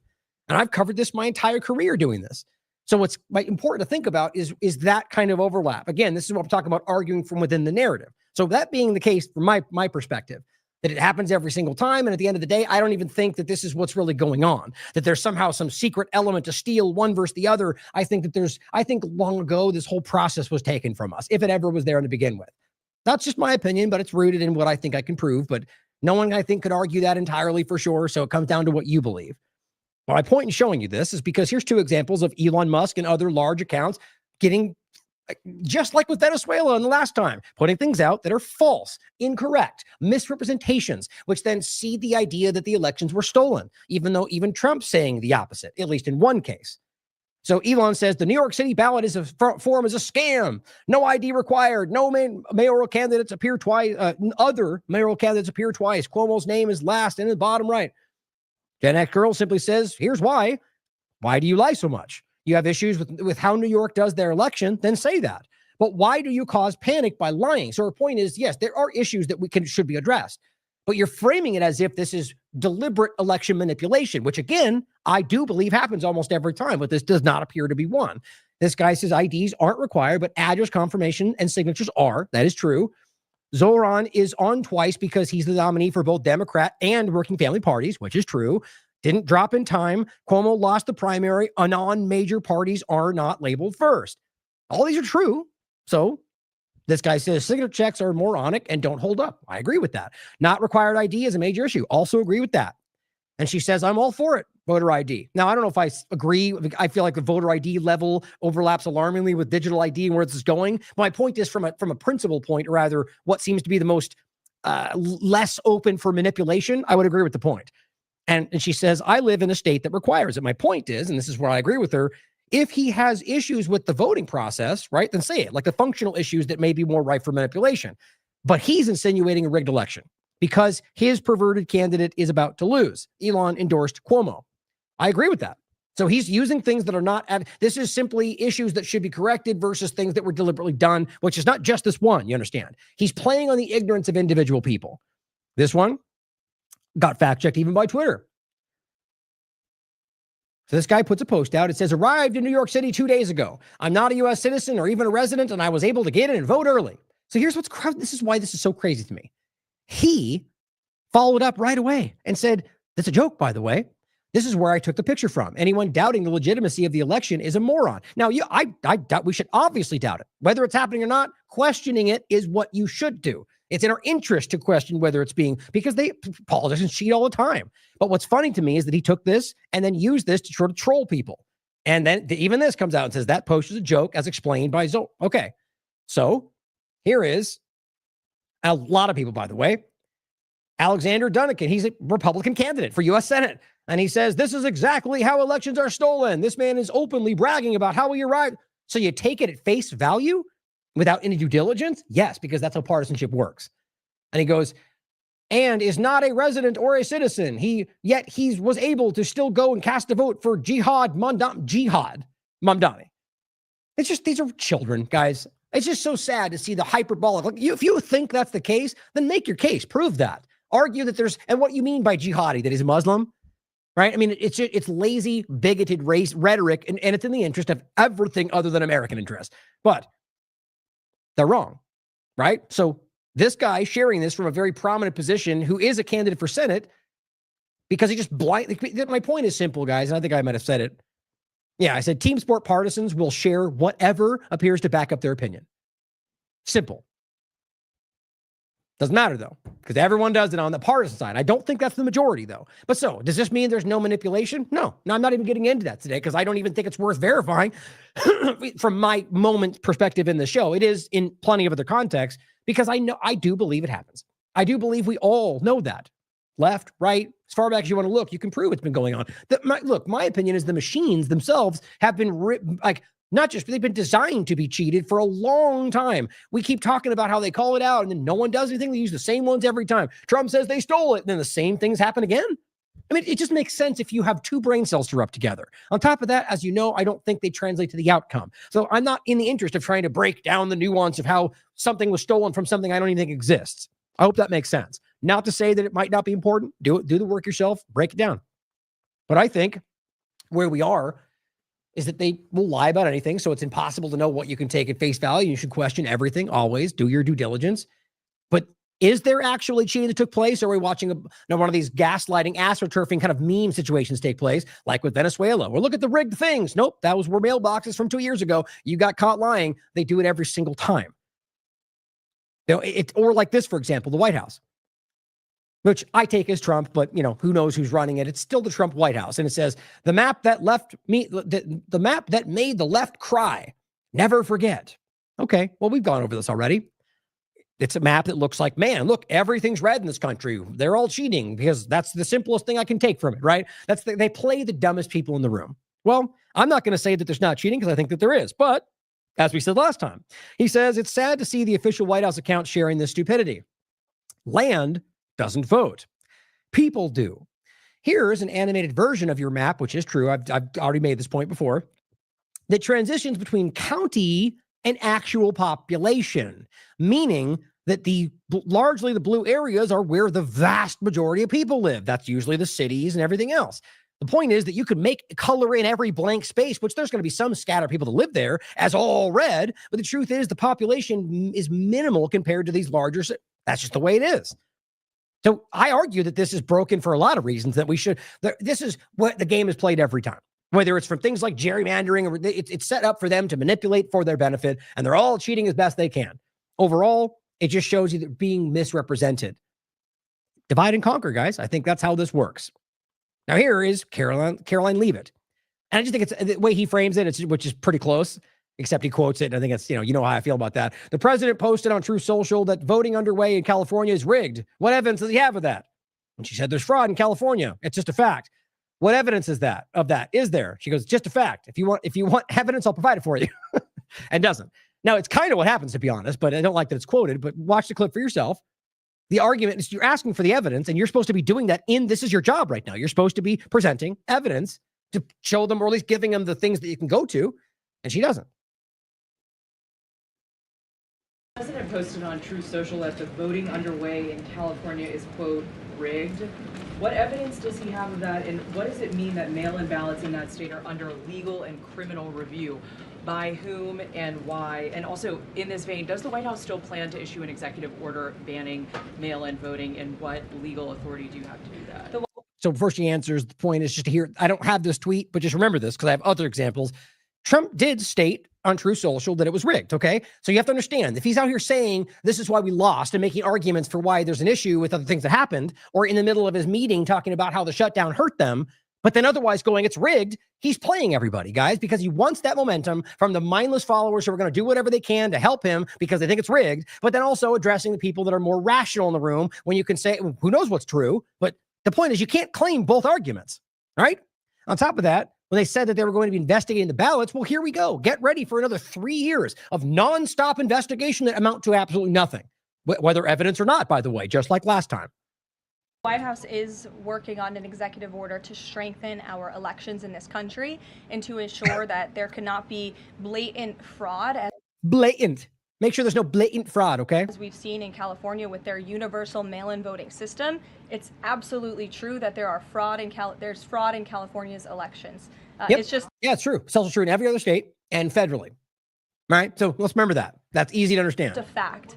It is just a fact. They have a universal mail-in voting system, which we know is ripe for fraud. And if you want to okay, but being ripe for fraud or that's not the same as saying you could prove fraud, right? But see, I don't think she even understands that. Well, the point is that I would agree that there's fraud. It's very it's consistent.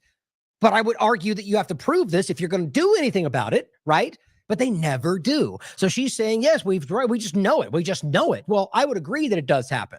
But that's when you're in this position and you're trying to investigate, well, then you were required to verify what you're saying. I'm not of the mind that they ever want this to go away. Like this is, if you understand the two-party illusion, you understand that by keeping everybody focused on this one thing and everyone fighting each other, they can do whatever they want. deny that. I'm happy to provide you all of the evidence for it. I'd be glad to send that to you after this briefing. Oh, what? After the brief? Well, I just asked you now, and you said we know for a fact. Then discuss it. Break it down. So I agree with the way they framed that. How stupid is that? Yes, it's a fact. You want evidence? I'm happy to provide it. Well, that was my question. How about right now? Rigged. I'm happy to provide you all of the evidence for it. I'd be glad to send that to you after this briefing. Rigged. Fraudulent ballots that are being mailed in the names of other people, in the names of illegal aliens who shouldn't be voting in American elections. Yeah, I mean, guys, we know this happens. Like, in a general sense, the mail-in manipulation is why it shouldn't be the case. But why they understand this is addressed his first administration. Now he's here again. How much you want to bet it doesn't even change this entire next so many years? It certainly could.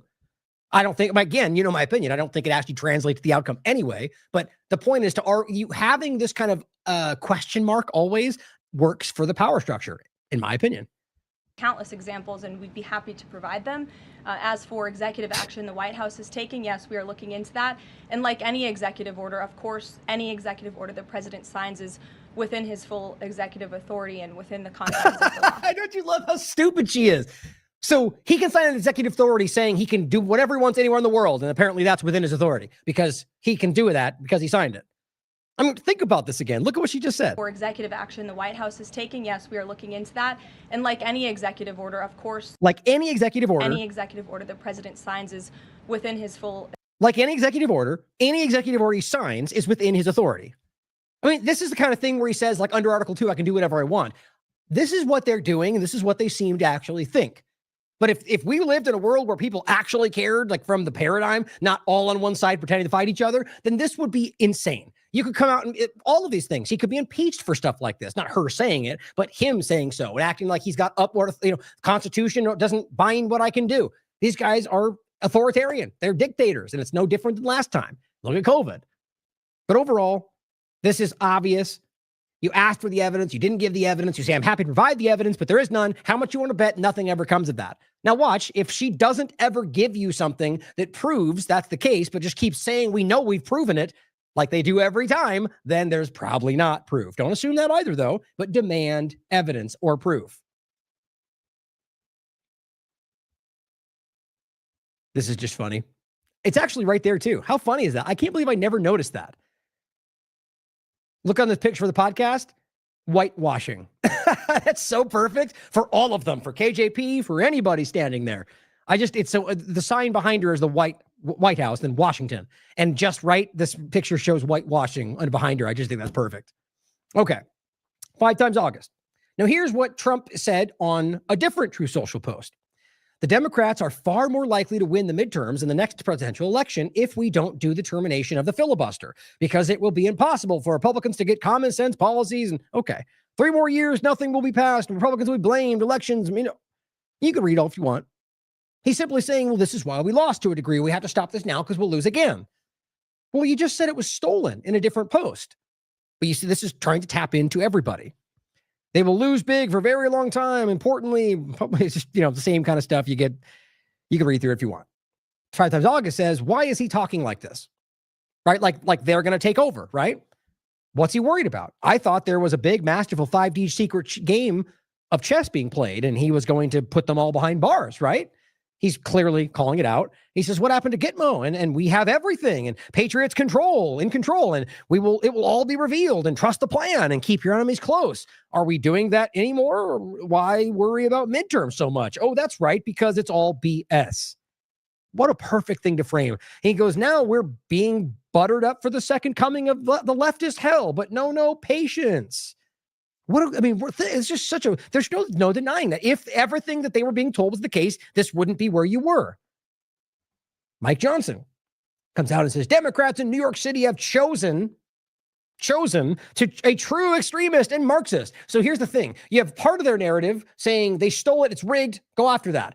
Other parts of the same team are saying, this is because Democrats like terrorists, okay? You see, you can't have both. You can't argue that they stole it using their secret manipulation, right? That would mean the team Democrats, but then that the people, the average Democrats in the country, wouldn't then be supported. You couldn't say that they're supporting terrorism because that means they would steal it. The opposite would be true, right? But now they want you to think that they voted for him, and that means they support terrorism. They have their cake and eat it too. They love to take both sides. This is just Israel-type propaganda. So they've chosen a true extremist and Marxist, which, by the way, again, ideology. There's no crime he's outlining here. So what he's saying is, we don't like those mean, bad ideas, even if maybe they are mean, bad ideas. We don't like them. And so bad guy. That's not what we pretend this country is. And he says, and the consequences will be felt all across our entire nation. Because he's in New York, Mamdani election cements the Democrat Party's transformation, to a radical big government socialist party. So like I keep trying to show you, they're not going, these ones are bad, and this group, and the radical Antifa. They're just like Miller and all of them. They're saying the whole thing. Every voter, every Democrat, they're all socialist, radical, terrorist, Antifa Marxists. That's what they're doing. And that's, talk about incitement. This big push they did about trying, and they have a right to say it all they want, guys. That's free speech. But if they want to pretend that saying Nazi or social is or fascist was what it was, that you're inciting to kill people. I mean, look at what they're doing. It's just cartoonish. He says House Democrats endorsed Mamdani's dangerous policies. including defunding the police, seizing private property, and mass tax increases. Well, I disagree with seizing private property and mass tax increases, but is not that's your dangerous radical policies? Defunding the police was a very big push from half the country. Frankly, I think we should defund the government. So not that hard to see it it's not a left policy to think that the government's bad, you understand? See, they're trying to frame it this way. But everything else is very, very normal when it comes to mainstream politics. They're just desperate, guys. And it says now every House Democrat incumbent and candidate will co-own Mamdani's disastrous record in 2026 midterms. Right. So you're telling us that Democrat bad guys are voting in people they don't like. Isn't that what you tell us democracy is? Meanwhile, Republicans are fighting alongside President Trump to lower costs, which they're not doing, though. Make streets safer, which they're I mean, you could argue that they're less crime, but they have military marching down the streets, and that doesn't mean there's no crime. It just means they're not doing crime while the military's in the streets.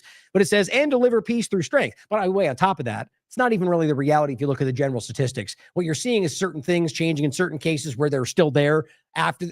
Just look for yourself. And I do this on the show. Look to my past shows discussing it. And deliver peace through strength, which is not happening. Genocide's still happening. Ukraine's still happening. He's got some fake things he claimed he put pauses on, which I promise you won't go away. He's just deceiving you. And it says, and just like the Biden and anybody else before, in case I always got to say that for the new people, he says, with exactly 1 year to go until 2026 elections, the contrast between our parties has never been more clear. Divide and conquer, not for the right, not the right to conquer everybody, but for the government and who's controlling it to conquer the American people. Keep you fighting yourselves. Mayor-elect Mamdani's extreme agenda is the future of the Democrat Party, but we will never allow it to be the future of America. All right. Because you're inciting people to go after them in ways beyond politics is what it certainly feels like. But that's the same thing the left does, same thing the right does. They're pushing us this way. And don't forget, Mike Johnson's got over $1 million from the Israel lobby. Now, Mamdani does not, as far as I can tell from certain things, but there's a lot of different overlaps. And here's the point to make before we even get to the end point. Whether it's Israel lobby or anything else, Soros, for example, the way this goes is different today, right? You could, before it was just, even after, first it was just direct, then it became the PACs and the different kind of, they kind of go together, but then that became easy to kind of find where it's coming. The point is today, they go through side groups, right? They go through different organizations like PACs, but now it's been more scattered to ultimately be able to fund along a bunch of different groups and then have them fund to the one person. And so ultimately you can still have a foreign power directly funding a politician. It's not hard to see. Or Soros, for example, doing the same thing. But the point to recognize is you can't argue that Democrats voted them in and that's why they're all terrorists, at the same time argue that it was stolen from you, which both are happening. Here's Clint Russell, somebody who was very, called us black-pilled and purity test before this election, now appears to see it. Sure wish they listened back then. Looks like a clean sweep for Democrats tonight. He said the Republicans might want to start delivering on campaign promises and stop prioritizing foreign countries, which is pretty much what most Republicans think right now. I think that's very important to recognize because it's the truth. And whether that's why this happened or not, or voting, whatever you think, it's true that they're prioritizing a foreign power. Now, this is hilarious to me, showing you the Israel influence on this fake American Yaakov Jacoby guy, who's very much a Zionist, Israel blind. The point is acting against American interests. He says Hamas is literally congratulating Mamdani. Oh, what he means is a Palestinian journalist who has very clearly been identified. Like, this is a guy you can easily, we've been highlighting his work for a long time. They just simply go, they're all Hamas, and act like they're not trying to ethnically cleanse the entire area. No, this Israeli journalist who's been doing this prolifically for a long time now says congratulations for the free people winning the mayoral election. I have much more to say, but congratulations is enough for now. Okay, I don't see anything about Hamas. I don't see anything about any of that. RIP New York City. I mean, these are lunatics. What they're doing right now is insane to me. Now, I don't support any side of the government, but what they're doing is trying to convince one part of it that this is something like, here's what's wild about it. When we can see Israel doing what they're doing in this country, and most every American can see it too, they're trying to flip it on its head and convince you that this is somehow Muslims, Qatar, just, or I guess Muslims at large, whatever that means to them, invading and taking over everything, even though it's not even remotely what's happening. And you can, an objective look makes that undeniable. But I'll get to the point about this in a second. Ted Cruz. I showed you this before. This seems like an easy one. This is before the election. Just think about this. He says a Democrat, and it says just a Democrat. But then this one says an actual communist jihadist, a literal Karl Marx quoting American-hating jihadist. American-hating as he presents ideas that he argues will better the country. You could argue he's lying about it, but see, this is just them trying to argue that we don't agree with his ideas and then saying he secretly wants to destroy everything so bad ideas. As always, they're not really what they claim to be. These people want to censor you based on concepts, on free speech, or rather on hate speech. But I said this really does reveal the game. If in the very midst of their all Democrats are terrorist push, that they're willing to tell you to vote for a career Democrat. I mean, he is a hardcore Democrat operative, guys. One of the most obvious. But if they tell you to do that simply because he is calling out Israel, then it tells you this is really about Israel. Now, that's just about the surface level point of it all, right? Two-party illusion. Terrence Williams says, impeach and deport Zohar Mamdani. Oh, deport him now. Okay. He is a threat to our country. And see, this is what is happening. Now, whether Terrence believes this or just sees the writing on the wall and thinks that I have to scream these contentious things because that's what the team wants. Now, I don't mean the team as in all the people. I mean the team as in the power structure he's pandering to every day like a complete clown. He's a threat to our country and he lies on his citizenship paperwork. Okay, prove it. Make a case, present your evidence. If that's the case, then do something about it. The fact that nothing happened shows you these people are just screaming about a person they disagree with, just like the left, Terrence. You're just like the left, bud. You are the left. Rather, the left in the sense that you call them. The point is you are a mindless following team sport partisan that will go after people because of their ideas, call for censorship because of ideas. You're a broflake. You're the woke right, guys. That's what this is. Republicans get to work. Right. Impeach him. Okay, go for it. First, maybe impeach any president ever for all the crimes they continue to commit, whether it's Biden or Trump. But realistically, if you want to impeach him, go for it. Present your case, show the evidence of your claims. The reality is if they had evidence that he was doing any of these things, this would have come out a long time ago. A threat to our country and deport. So now you're talking about an elected politician who has citizenship in this country, who is going to be, you're calling for deporting him? You see, this is where we get to the U.S. point, where they're going to make an argument for why a U.S. citizen is not really a U.S. citizen the moment that they're actually having wrong ideas. It's just sad. The people that are, with American flags and patriots and all this stuff, and they're the least America first people I can see. Wall Street Mav. After this, he goes, I'm convinced more than ever that we need Trump to accelerate mass deportations no matter what.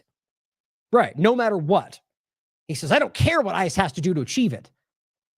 Oh, so you're a complete hypocrite, right? You're a complete hypocrite. You're saying you're going to allow violation of our rights? Yes.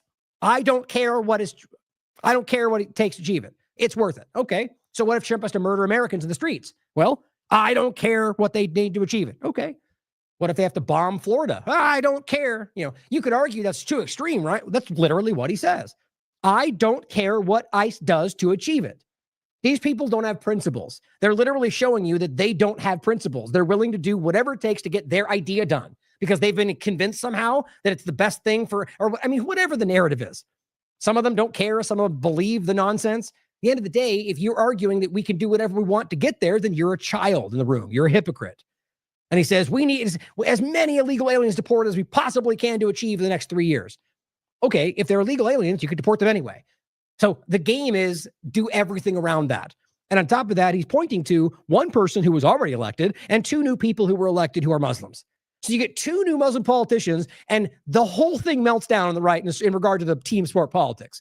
Meanwhile, you've got Israel funding 96% of the country, or rather, whatever. What was the last quote from AIPAC? 90-something of every side of all politicians in the country. 250 of them fly to Israel for 50 states, one Israel. I mean, and this is what you worry about, guys? These people are not on your side, or they're too lost in their partisan ideas to take a step back and realize what's happening. And of course, when you align with Laura Loomer, you're not in a good place. She says, we have a major Islam problem in America. Just so you're clear, guys, that means Muslim. She's saying you're not allowed to believe in Muslim ideology or Muslim religion. You're not. That's what she means. They're trying to make it into something that seems terroristic. And that's what Islam is, guys. Islam, the religion of the Muslims. Okay. So when she says that, she's just saying Muslims are bad, which she's not even trying to hide. In a country that we argue is allowing a freedom of religion, I mean, why is nobody even addressing that in the mainstream conversation? And she says the GOP, so all of the mainstream Republican side, refuses to address it because the entire party is influenced by Qatar. I mean, how do you not see that as desperation? I think about how stupid this is. Like, so you could argue Qatar is influencing plenty, but first of all, recognize Qatar as an extension of the Israeli agenda. On top of that, recognize that you can, if you want to make the case, compare it to the Israel lobby, not just one thing, but all of it, not just the ones that you argue, like AIPAC, for example, is not a U.S. entity. That's part of their foreign lobbying influence, but there's plenty of them that aren't even acknowledged. On top of that, there's plenty of stuff Israel does that's just straight up overtly illegal that we don't talk about. But she's saying that to argue because to deflect from the obvious, I think. The Islamic takeover of America is in full swing. I mean, think of it, just compare it for yourself. You ask yourself that question. New York City, Virginia, Minnesota. Right. Okay. Boom. So the one that was already there, 2 new people got elected, and we're screeching about how that's a problem for all Muslims over the entire country. I don't think Americans understand how dangerous and violent our country is going to become. Why? Because 2 Muslims got elected? Like, this person is the grossest person on this platform. I've said, I'm not being hyperbolic, guys. She is insanely disgusting and one of the worst people I've ever had to look at online. She is telling you that they are just so gross because they believe Muslim religion, that they're going to cause violence and hurt everybody and crash planes and just stupid, lowbrow. Like, this is not what journalism is. On top of that, talking about stupid, lowbrow non-journalism, here's Tim Pool. This person, Eric Dougherty, on the same conversation, goes, it's official. New Yorkers forgot. What?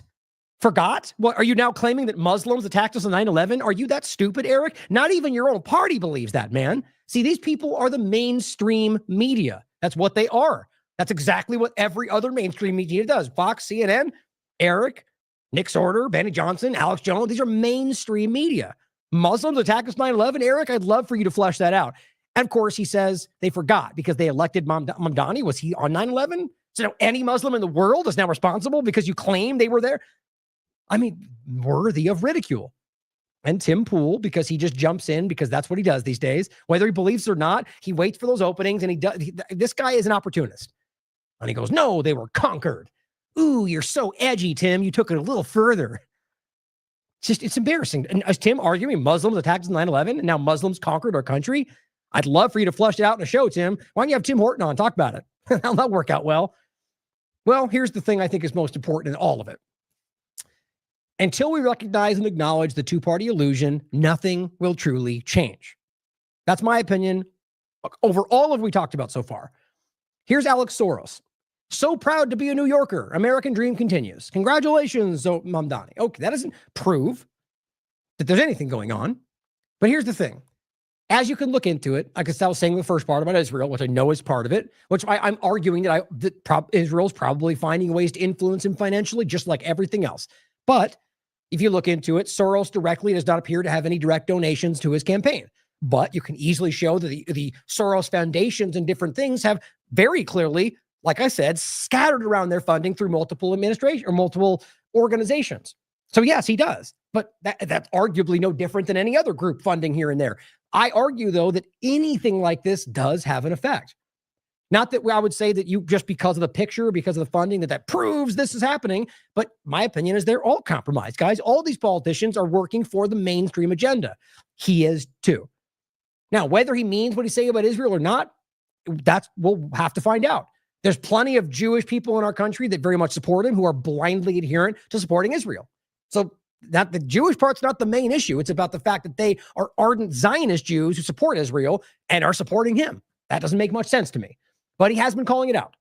He has been very much calling out Israel, and I think that's an issue for the mainstream team sport politics people. But I think at the end of the day, this works for the larger ADL Israel Zionism agenda because of what people like Loomer are doing. And maybe that's the whole point. But like I said, this guy with his stated policies wants to grow the government in how it exists in your life, wants more government involvement, wants more program. I don't want that. I want less government in every possible sense in all of our lives. So I want you to think about that when people try to argue that we're somehow supporting one side of the, I don't support any of them. But I also think that this person is somebody who is challenging to some degree what average people see as the partisan game But what he does is what matters, right? As we see this go forward, let's wait and see what he does and discuss it. The idea that we would scream about his thoughts and his feelings and everything, like Loomer and the rest, they're hyperbolic, clutching their pearls and screaming about how it's all going to come down. Yeah, maybe. No different than what Israel's doing right now. No different than what our current administration is doing to collapse the country. Pay attention. Watch what he does. Hold his feet to the fire, especially if you support him. But I think that he's tapping into the same two-party game. He is a Republican, or he claims to be. He is very much tapped into the growing of the government more. Even when it comes to war, how much you want to bet that when it comes down to it, he will end up supporting one thing or the other. Just my opinion. I know I'm jaded. I know that I am skeptical. I think we have every right to be. But I believe where this goes is just more of the same. Now, what David Icke pointed out, or Adam says, should be much more obvious now. Trump killed MAGA. Now, you can argue it was stolen. Again, election cheating is obvious. But like plenty in the team, especially even Trump himself, the argument is that they lost this for certain reasons.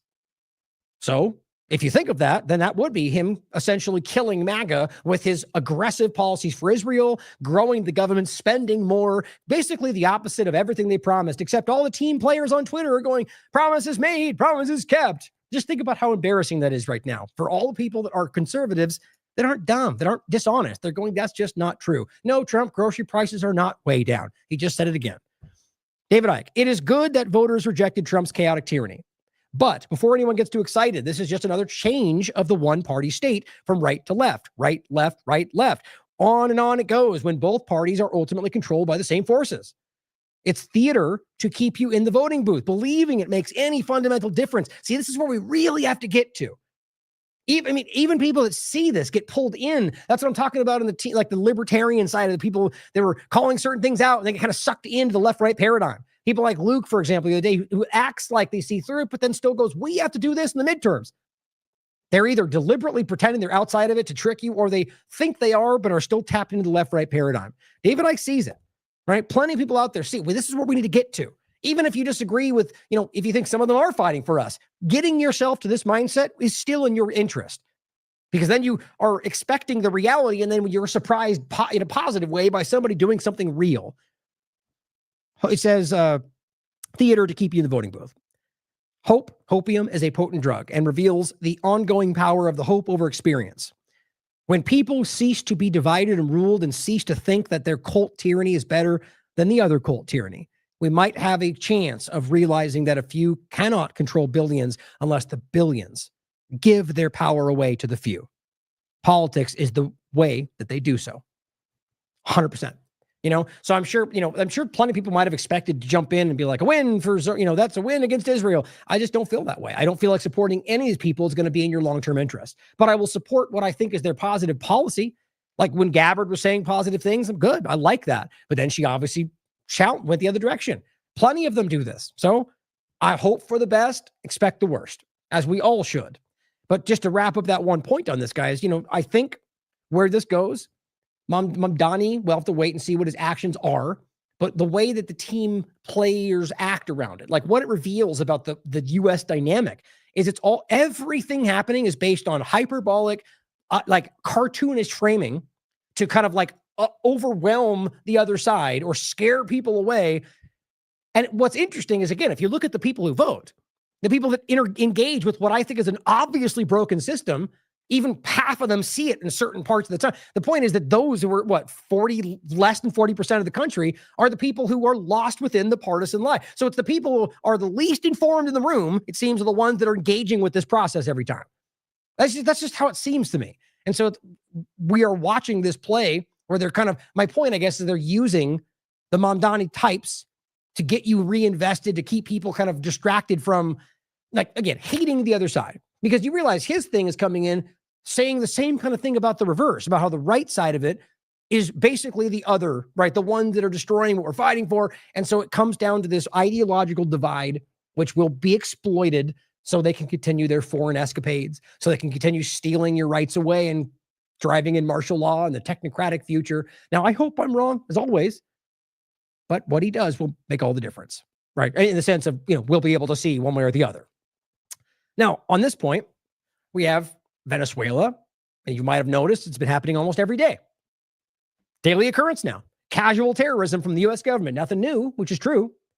But as I think it was Jason Bassler rightly points out, the plus side is they're documenting all their war crimes. But again, every day. Now, I wanted just to quickly show you this before we finish with the FBI point. This is kind of wild to me. So this is a recent clip that was put out on the 3rd. This is, of course, it's so funny. People that use this non-ironically cracks me up. It says more winning. It's just so embarrassing. Apparently that's them. You know, it's like funny how we're winning because we're doing the good things. Do you buy that? It says U.S. military captures another drug speedboat, captures and seizes over 5,000 pounds of drugs and apprehends nearly 60 narco terrorists. Okay. Well, again, we don't have any evidence, but here's what's interesting to me. Today, at the direction of President Trump, it says a lethal strike was carried out in a vessel. This is on the 4th. The next day, right? So this is on the 3rd or days before. So far we've gotten, 8? And they've all been bombed. And they say drugs, we have drugs and terrorists and drugs. And no, we don't, it's all at the bottom of the ocean. Sorry. Okay. And then for whatever reason, they actually seize this one and arrest them all. And what do you know? There's drugs. You have to think about this for a second. Why wouldn't they have bombed it like all the others? If you're telling us they've got 5,000 pounds of drugs, why wouldn't they have bombed it? I mean, the point is clear. It's what they've done every other time. Why did they not do it this time? Well, my opinion is that they knew they were drugs and they wanted to be able to go, see, there's drugs. Which would suggest that the others they're bombing have nothing to do with that. Now, that's just my opinion. I would argue, like I said before, it's most likely that some of these are doing that. I mean, there is a drug trade that goes on, and they're a part of it, to be honest, the U.S. government. But isn't this a strange deviation? And the next day they go right back to bombing a boat?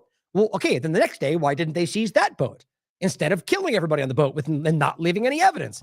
Now, I'm going to wait to see if this even fleshes out. They call it Operation Pacific Viper with any evidence. This seems to me to be something completely different than what they're doing with the boats that they've been bombing.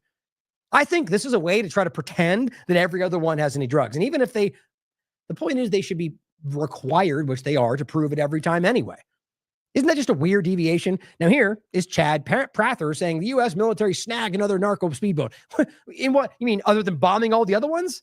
It's like they're trying to convince you that they've been doing this in every one of them. There's a game of trying to, this is the adherence to the narrative versus all the facts. It's what people are doing in politics today. Whether he even knows that, I don't know. Not just law enforcement, that's giving the bad guys a one-way ticket back to reality. You mean in this one example versus the others where they bombed everybody? It doesn't make any sense. Well, here's what Trump said. As David DeCamp says, he thinks you're stupid. Every time we hit a narco trafficking vessel, we save 20,000 lives. That's what he just said. It's wild what we're doing right now, guys. What's happening there is illegal. Everybody, Ron Paul, anybody with any principle is telling you it's unprecedented. Same with Rand Paul, by the way. Same with Massey. Same with all the real people that have America First principles. Now, speaking of lack of principles, here's Kash Patel. War-focused peace president, Gaza AI drones, good stuff to watch in this last show, but also Kash's FBI false flag. There's the show we just did. Now, this is just going to be some updates on where we are with this story. First, I wanted to reiterate the things that came out early, which appears to still be where we are. And think about how weird that is now that it's when this was on the 31st, it's now the 6th. A group of people who allegedly chatted online about an ISIS-inspired attack went to a shooting range with AK-47s, no crime there, practiced high-speed reloads, no crime, and made a reference to Pumpkin Day. And that's when they jumped. Okay, that's the framing to start. What you'll see is that everything we're talking about outside of the allegations of ISIS connections and planning an attack, which is yet to flesh out, everything in this are legal actions that only seem weird when you look at it through the lens of ISIS terrorism attack. An FBI undercover person was introduced into the chat room in early stages. Every single time FBI get involved, organize, engineer, even fund and drive and provide the materials for an event, and then try to stop them. In some cases, they don't do it, then they charge them with planning the attack that they literally orchestrated. This is not good. I brought this up in the last show.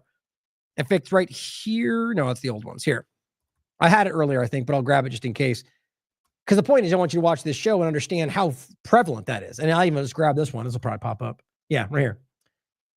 Intercept article. Why does the FBI have to manufacture its own plots if terrorism and ISIS are such grave threats? Glenn Greenwald. I'll include that one. The last show, though, we did quite a few. We went over, I had like 7 different examples from our site, from other sites. Oops, that's the wrong one. Here's the last show. Oh, I'm stupid. I literally just closed it. It's in the show notes. That's the show right there. So when they have somebody in the chat, you have to understand this is what they do. They've been doing this. The New York Times wrote about this a while ago. The participant discussed whether to carry out an ISIS-inspired plot. Now, what that looks like will change everything, right? So hypothetically, if it's going, let's go to that parade on Pumpkin Day and have a great time, and they're like, wink, wink, we know what that language means, whatever that comes out, that's what they tend to do. If it's let's go do something like that ISIS video we saw, well, that would change the conversation, wouldn't it? I doubt that's the case. The point is they've yet to release anything like that. Like, remember with Tyler Robinson and the rest, when they released the information, we tear through it and we go, look at even the chat doesn't line up with what they're saying. On top of that, you can't even verify these chats came from where they claim they did. So what do they do now? They just go narrative. Shut up. That's what Trump does. That's what seems like Cash is doing so far anyway. Okay. Oh, and then this last part. The participants discuss whether to carry out a plot, and it says, quote, though what that plot was, when that plot would be, what the target would be, was unclear as they discussed various options. So you didn't know what the plot was, right? You didn't know when it would be. You didn't even know what the target would be. But somehow you think there's a plot? How does that even make sense? Well, if something comes out that lines it all up, then we'll point it out. Right now, it seems to be yet another manufactured event with very little evidence. Now, don't forget, their lawyer came out, which they might, as they commonly do, and said, look, there's no evidence. This is crazy. I tend to agree, but we'll have to wait and see. This went around before we get into the final covering of where it is now. And funny enough, I was just talking about this. I didn't share. I did what I was talking about and retweeted it instead of using the link. And now it's gone. It says post unavailable. It does appear it was deleted, but I just want to make that point. Reminder, myself included, try not to do the retweet, try to grab the link and use it, because overall, if this kind of thing happens, you can't the link's gone. There's no evidence. Like, even I couldn't even grab the link and then try to use the Wayback Machine because they won't give you it. It deletes it, right? But I said below is how stupid they think we are.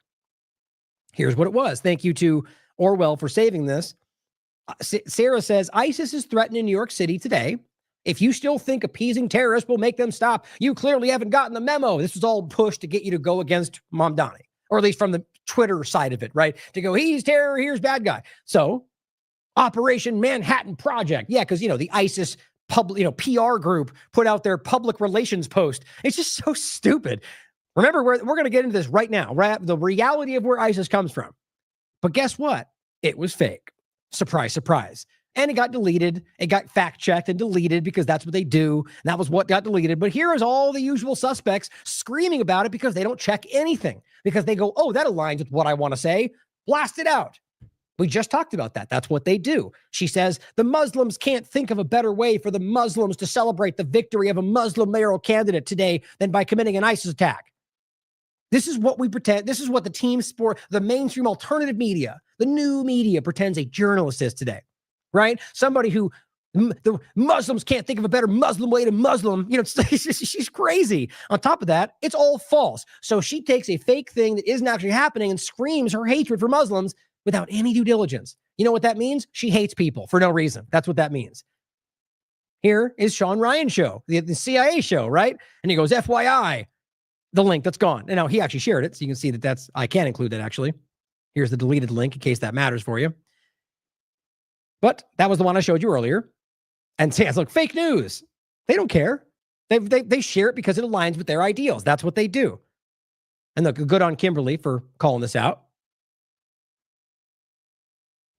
I'll save that. I'll come back to it. But here is some of the stuff I want you to remember, guys. So what are they saying? An ISIS-linked plot, right? Okay, well, the first part should be to recognize that ISIS is a group that Israel and the United States have literally created and ran and armed and moved around. I could give you a 6-hour show of all the evidence. In fact, I'll just reference, like I usually do, James Corbett's amazing work, False Flags, The Secret History of Al-Qaeda. It's a very good, I'll include our watch through of all 3 parts with Corbett, myself, and Brock West. But I mean, the reality is if you watch this and literally watch and pay attention and look at the source material, which is provided for every single claim, There's no denying this, guys. This is an undeniable reality. Ben Swan did a documentary about the ISIS part of it, which Al-Qaeda just morphed into ISIS, like I played the clip. But this is Israel-U.S. manufacturing. So when you have the overtaking of Syria and you see ISIS members working on behalf of the U.S. and Israel in Syria, like you can see the picture of, which you can verify with the reverse image, like TINI, for example. That was in Syria. They were the ones working for Israel and the United States. The other one is an ISIS member executing Alawites, I believe. And you can prove this. Now, you can see Israel working with Jelani. Same with the United States. Here's an example of ISIS-linked groups. Here, I'll grab this too. That one's a good one to include. Where Israel says, hey, what's wrong with that? We can work with ISIS because that's working with our agenda. Yeah, that's what they do. This is Haaretz. What's wrong with that? How Israel trained and armed an ISIS-linked Gazan militia affiliated with ISIS. It's not a secret, guys. Nobody talks about it within the controlled U.S. conversation. So the point is they're working with ISIS groups or even ISIS-linked groups, just like they're saying ISIS-linked plot in Gaza. And they know they're doing that. Think about how stupid this is with them now saying that this is. I'm not saying that because they work with them, it shouldn't matter there's someone else doing a bad thing. My point is to show you that this is something they are doing. Whether or not this is even the case with the people from Dearborn, Michigan. And here's Ron Paul calling out Trump for like the third time on this conversation. The insanity, he says, of U.S. foreign policy in a nutshell that self-styled Syrian president al-Shara or Jolani is to be welcomed by the White House. Here's Trump shaking his hand. That is the leader of an al-Qaeda group. Just before his U.S. aid rise to power in Syria last year, he was the head of the local al-Qaeda branch. This is Ron Paul, the one they pretended they were going to work with because they tried to trick all of you to support Trump. Before that, al-Shara worked with al-Qaeda in Iraq and is responsible for the death of numerous U.S. service members. America first. That's your reality right there, guys. Oh, and don't forget, just for humorous overlap, 6 times Trump claims he defeated ISIS. But now we're fighting back an ISIS plot because it all makes sense, right? This chapter shows that despite Trump's claims to the contrary, he did not entirely defeat ISIS. The stupidity of the world we're in today, that you have to do an Oxford study to prove that he's lying about something that didn't happen. Man, the world is broken today. But here is where Mamdani is. Our newly unsealed complaint reveals. Unsealed complaint. Okay. We're not dealing with an indictment despite all the stupidity online. Blind assumption. It is a criminal complaint, which makes a huge difference. And I'm not saying it because she wrote that. I'm saying it because you can prove it. The newly unsealed complaint reveals a major ISIS-linked terror plot. Well, no, all it does is literally state what you believe. There's no evidence. It's quotes from Twitter, for crying out loud. I'll show it to you. And it says in Michigan, of course, that's clearly an agenda they're building. According to the complaint, subjects had multiple rifles, not a crime. Tactical gear, not a crime. And a detailed plan to carry out an attack on American soil. Well, that's yet to be revealed. You haven't even fleshed out what that is. You said in the first statement you didn't even know where, when, or how. So how exactly can they have a detailed plan? Thanks to the extraordinary diligence of our U.S. attorney, FBI's local enforcement, this plot was stopped before we lost lives.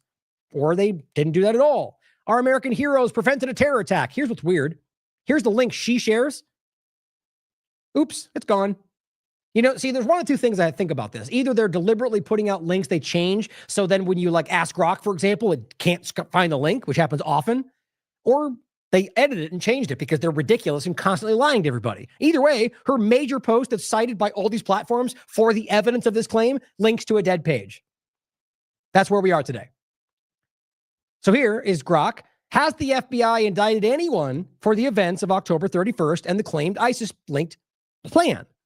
Grok says, yes, the FBI has indicted individuals. Here's the information. Okay. See, this is why it's important to know what you're talking about, not blindly take Grok at face value. So, read through it. Okay. Everything they list are things that they're stating nothing's been proven. Nothing, because they're only stating things, and I'll make this case very clear for you. They're going, this happened, this happened, this happened. And then Grok and others point to that statement as the proof that it's happening. Typical, right? Well, I said, well, give me a link to the official press release. I'd like to see the indictment. Okay, link here. And I said, well, that's a criminal complaint, not an indictment. It is, and I'll show you again in a second. Oh, whoops, yes. Oh, I'm sorry, Ryan, you're correct. The criminal complaint is not the same as an indictment. In federal cases like this, a complaint is an initial charging document filed by prosecutors, often with an arrest warrant to initiate proceedings, not an indictment, right? If they haven't even, this requires a jury to look over the evidence. The point is, this is just the beginning. They're charging them, their criminal complaint with charges.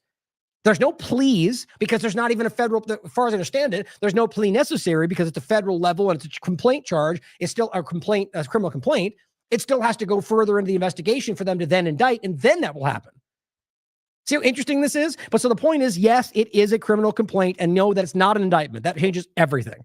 But even that is what's being said by Grok. So here on the 3rd, multiple suspects charged for having firearms and conspiracy to provide material support to ISIS. Well, even that statement changes the overall point. Oh, so you're not in a plot to attack. Your argument is you were conspiracy to support an attack. Okay, well, at least the first 2 suspects. This is where I think, just like the Dallas point where it ended up being people that they claim they had no idea what's going on. A third person that they don't have any connection to was there and shot somebody, and they claim that's their group and their organization. And they're going like, we didn't even have any part of that. We didn't know what was happening. Seems like a CIA Mossad element stepping in and executing somebody and then blaming the group, which seems to how this tends to work these days. Just a possibility. In this case, what if this was something that was executed by somebody else who was not part of the group, was in the chat room, or rather the plan, and ultimately these guys had no idea about it. And all of the plot is about one guy saying one thing. I mean, this is, we have to find out, right? So when this actually comes to pass and they do release evidence, we'll be able to dive through it. But it says, last Friday, the FBI arrested multiple suspects and took them into custody. They have now been charged for having firearms that would be used in a conspiracy. So guess what? About firearms. That's it. It's about the use of firearms and whether those would be used with some kind of an act. Not about a terrorist attack, not about a plot with ISIS. It's about firearms. They're including the support for ISIS to make this a bigger case. It says the complaint sets forth grievous allegations of a radical Islamic terror plot involving AR-style rifles, shotguns, handguns, and other tools for tactical assault. The complaint. This newly unsealed complaint. So here they are quoting what they wrote. This is what she wrote on Twitter. That's what I just read to you. So now they're in the practice of, in their official documents from the attorney's office, using the quote from Twitter as, I mean, this is embarrassing. This is embarrassing. Lack of decorum, lack of process. These guys don't even know what's supposed to happen, it feels like. You can't point to your Twitter statement as the evidence to make the claim.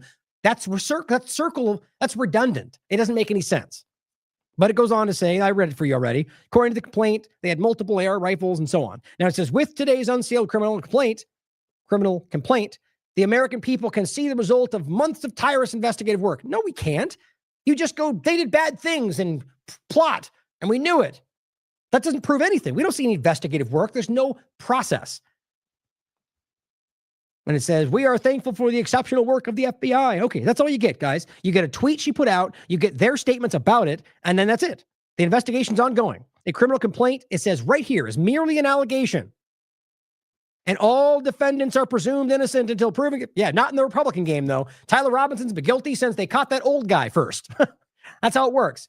Well, here's the other one, which is weird because it came from Office of Public Affairs, which says the exact same title and does the exact same thing. A little bit longer, but just want to point out, last Friday they arrested them. Her tweet post with today's unsealed, I guess it's the same length exactly, actually. That's all it is. Same exact post. There's nothing other than their statements. That's it. Okay. Third suspect arrested and charged along with 2 current defendants for conspiring to provide material support. See, not providing support, but talking about maybe providing support for something that didn't even happen. If that's actually, so to me, that's going to be subjective. They're going to have something they claim is what was about to happen based on the words they were using. There's no way around it.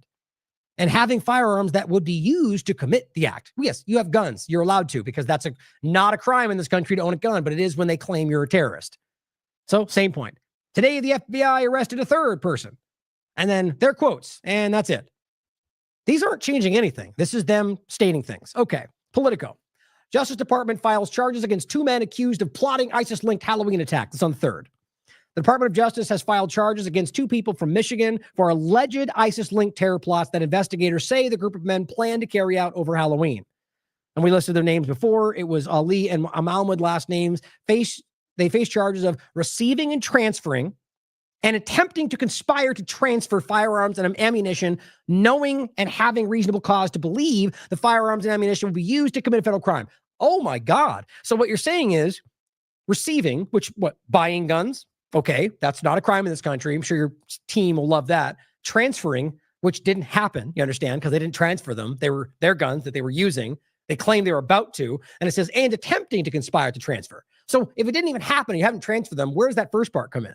And it says, knowing it and having a reasonable cause to believe that they might be used to commit a crime.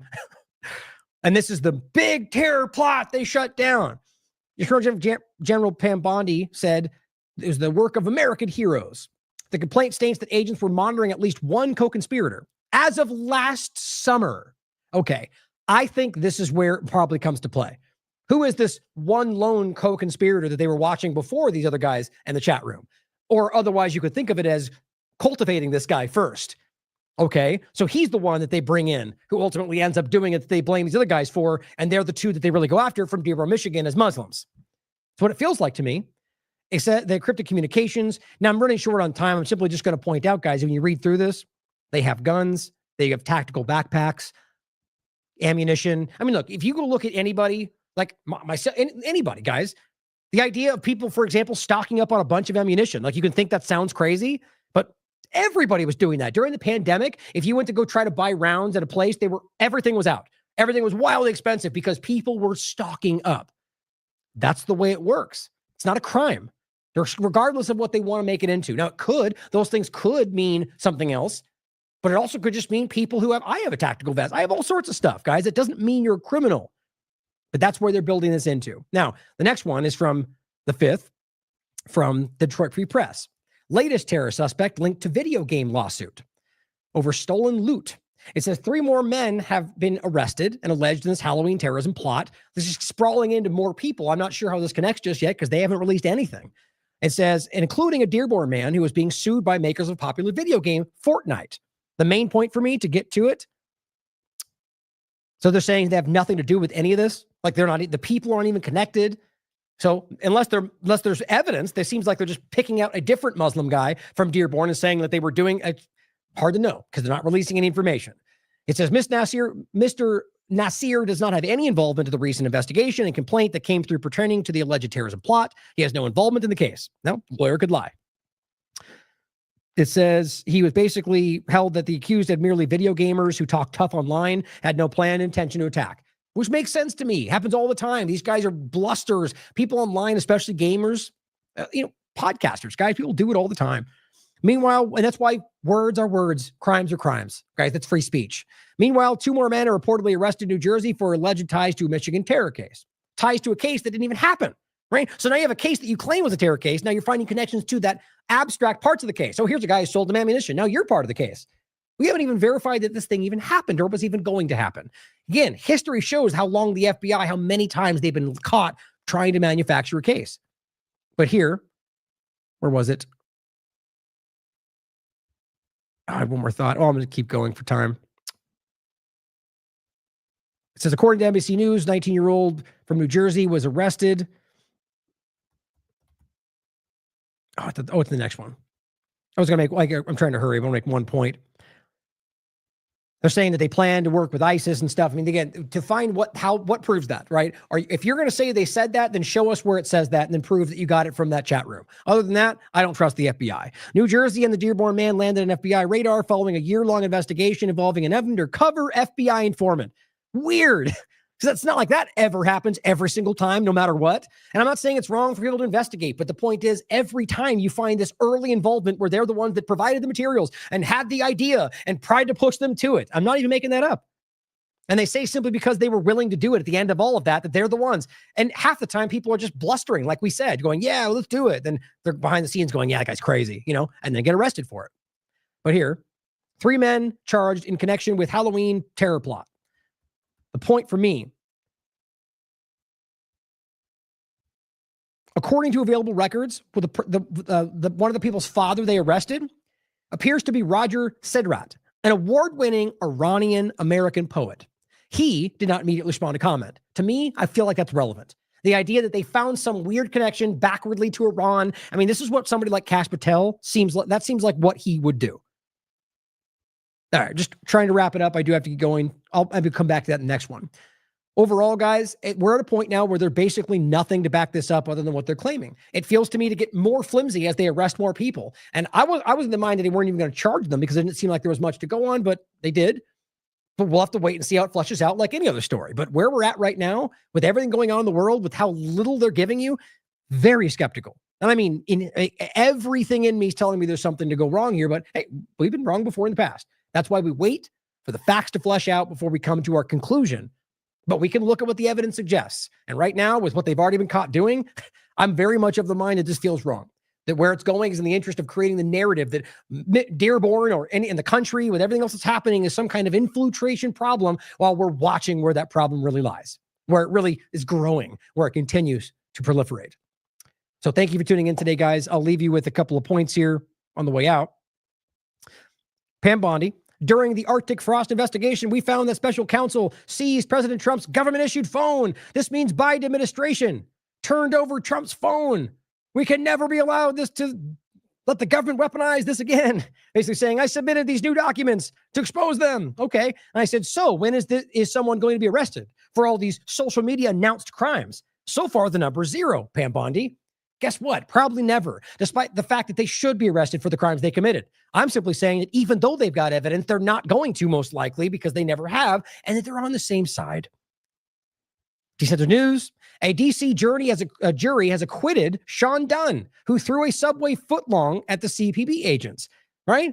So they're going after all the big crimes. No, they're going after sandwich throwers. And even that gets acquitted because they have nothing.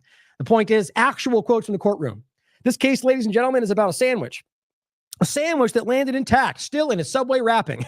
If you could smell the onions and the mustard, we are a joke. And they are I don't even think they're intentionally doing so, but they are making fun of you.